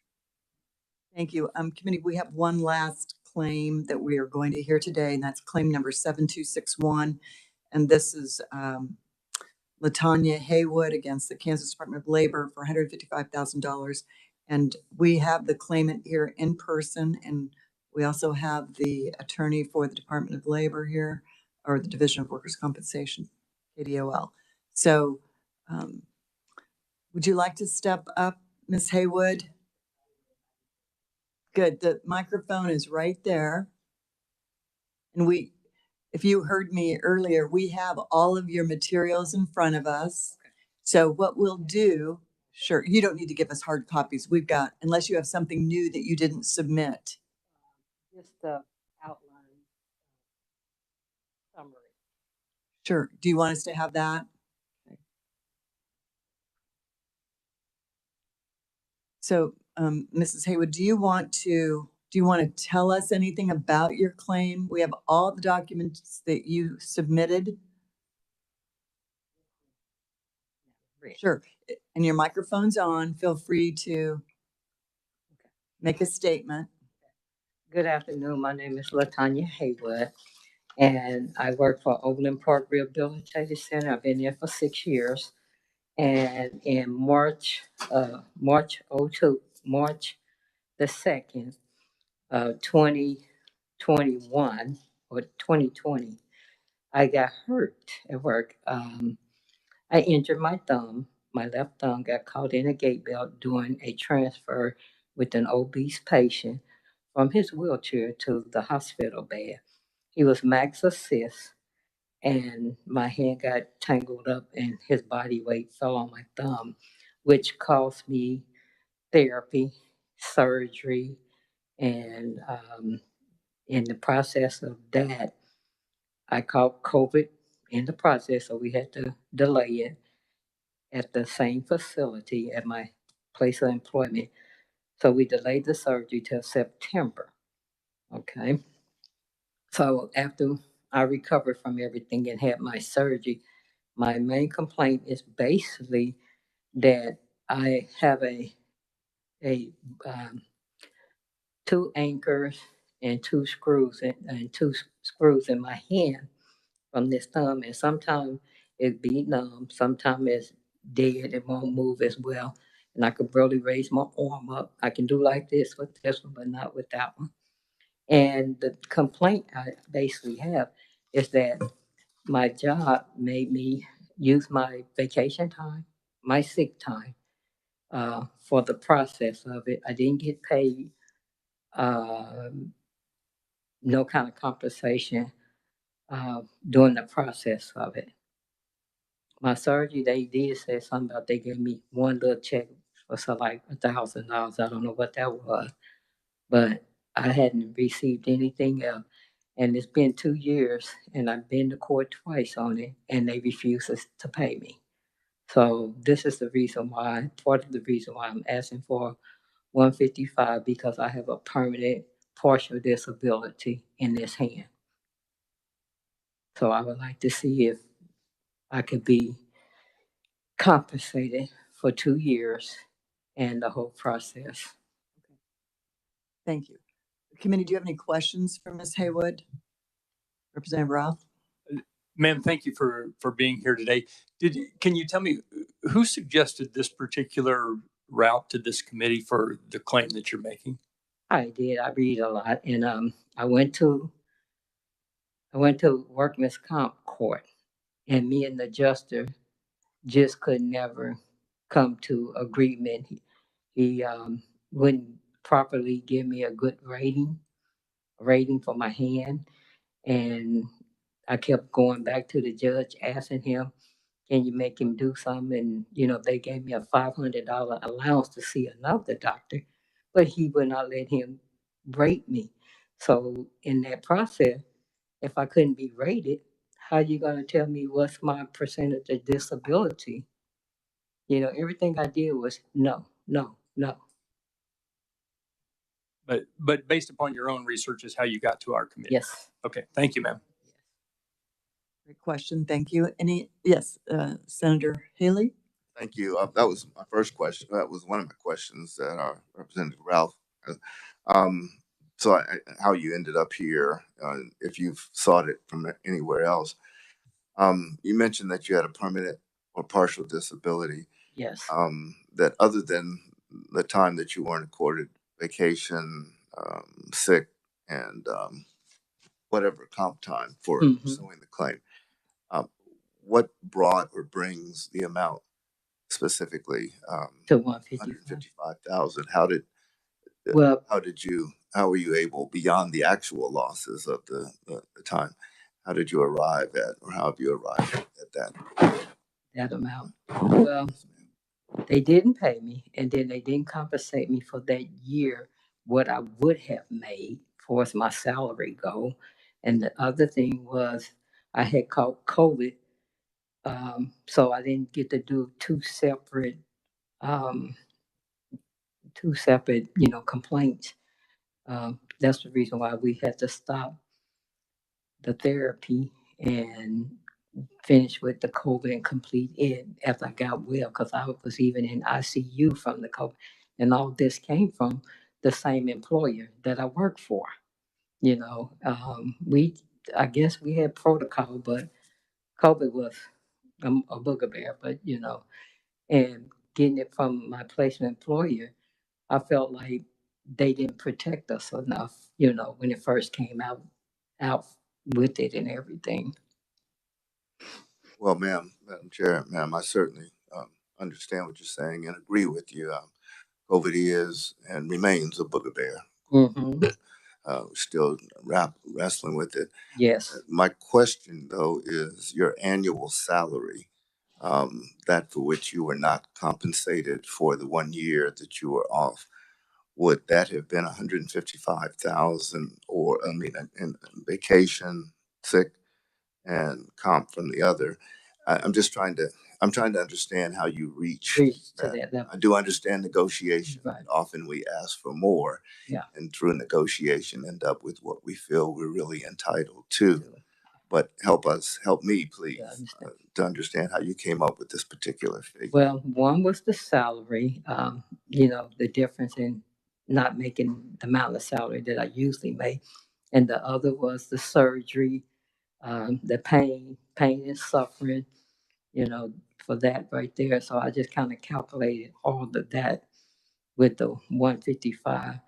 And like I said, with the COVID as well in there, instead of filing a whole separate claim, you know, I didn't know if they want to do two separate claims or combined it, you know.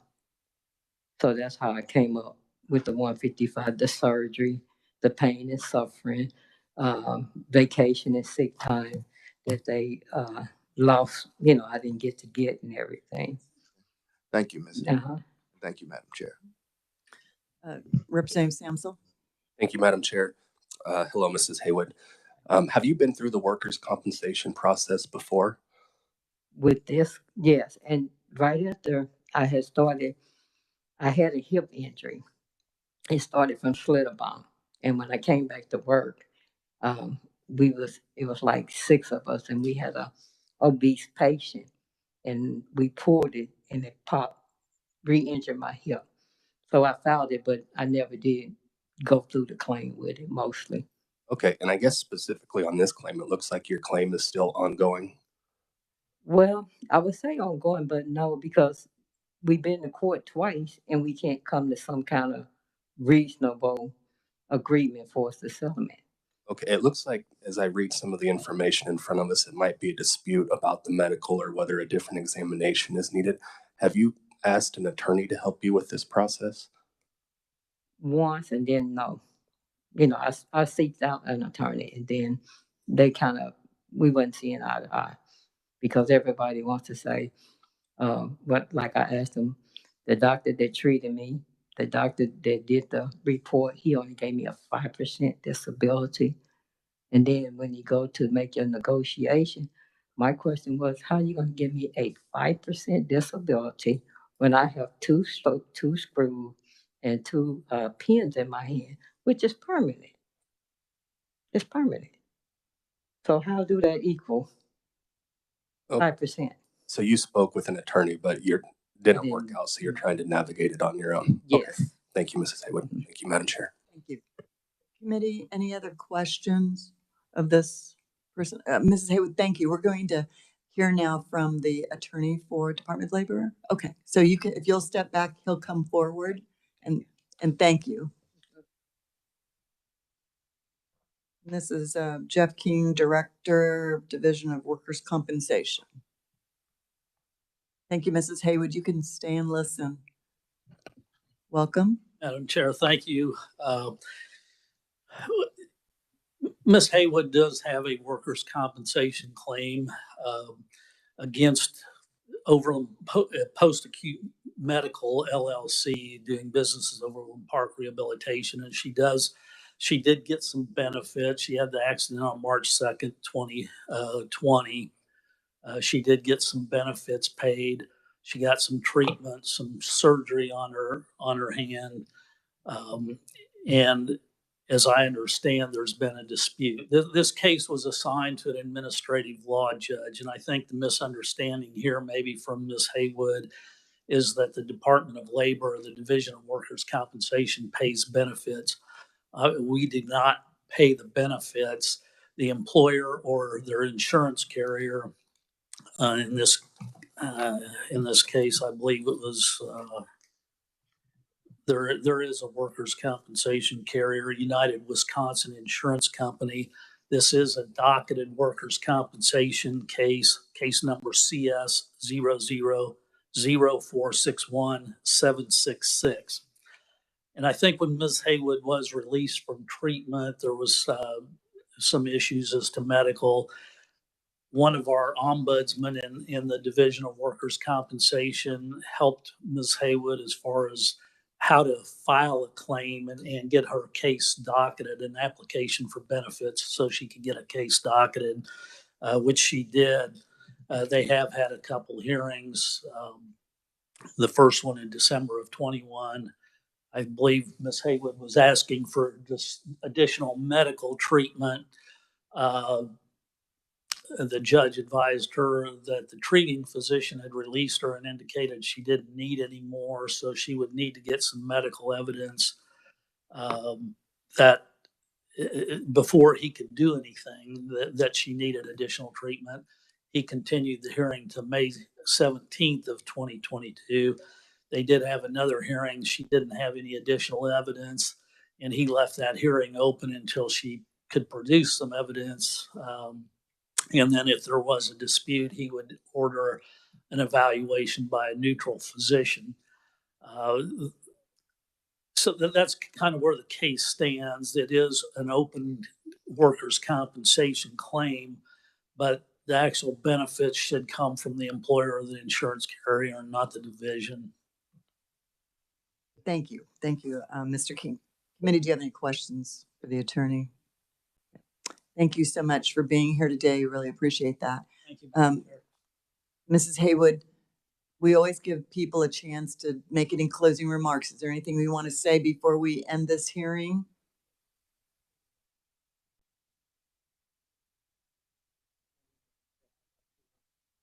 In the process. You pull that mic down, so Yes. there you go. Okay.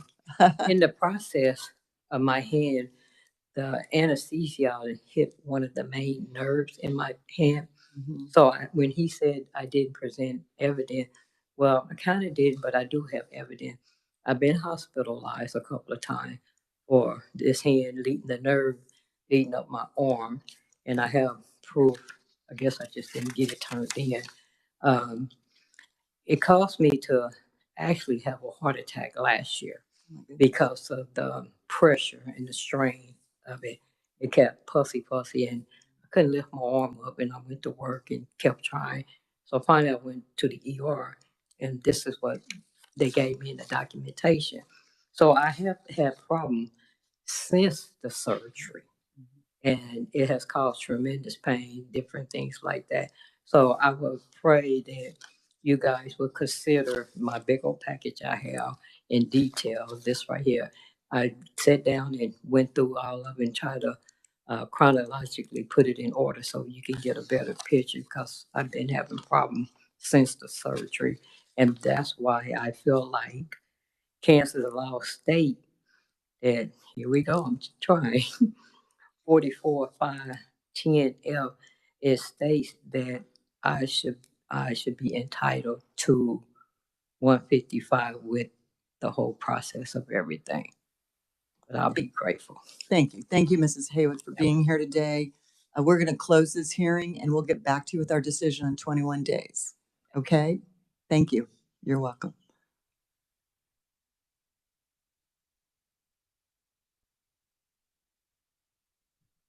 So committee, we have claim number 7241, which was Philip Boyce.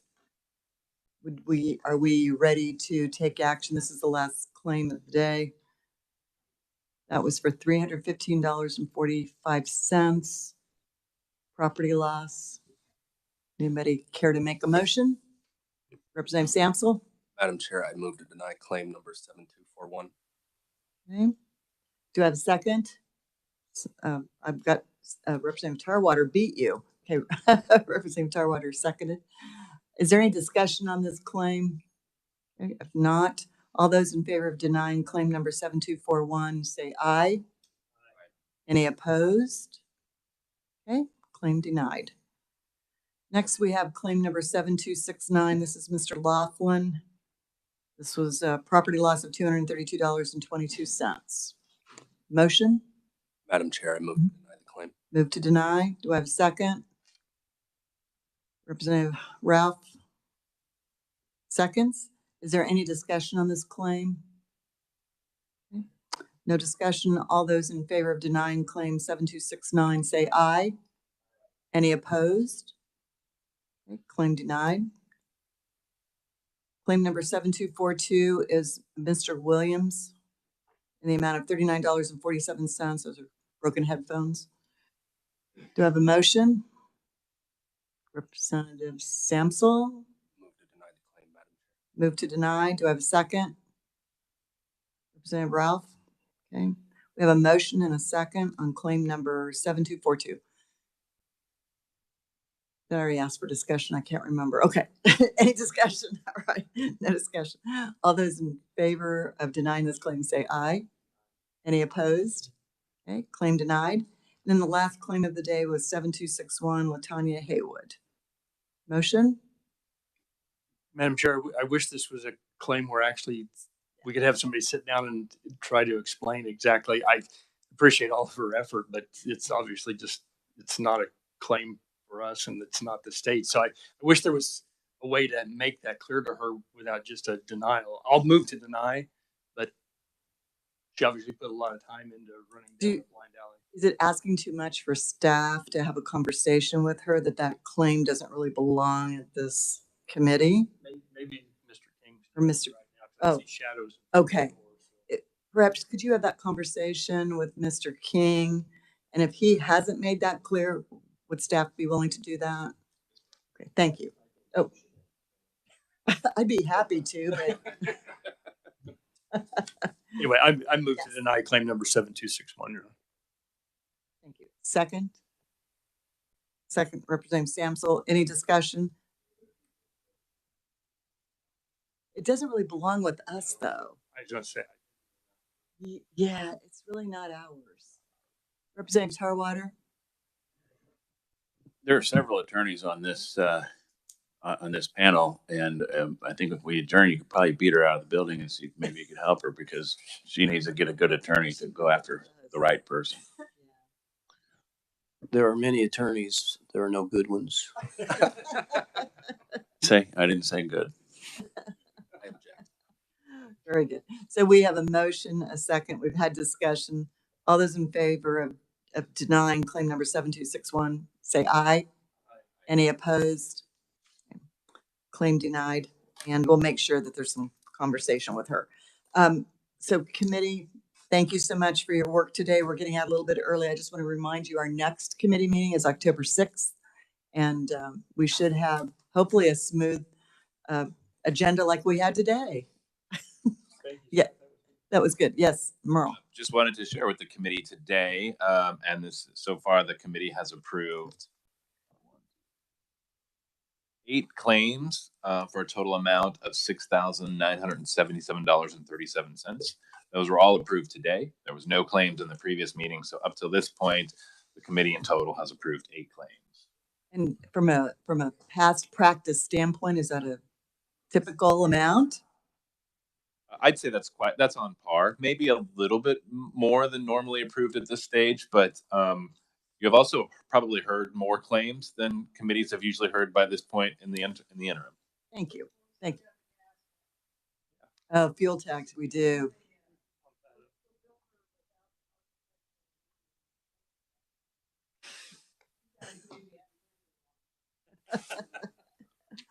Thank you all.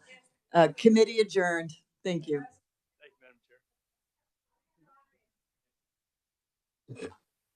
If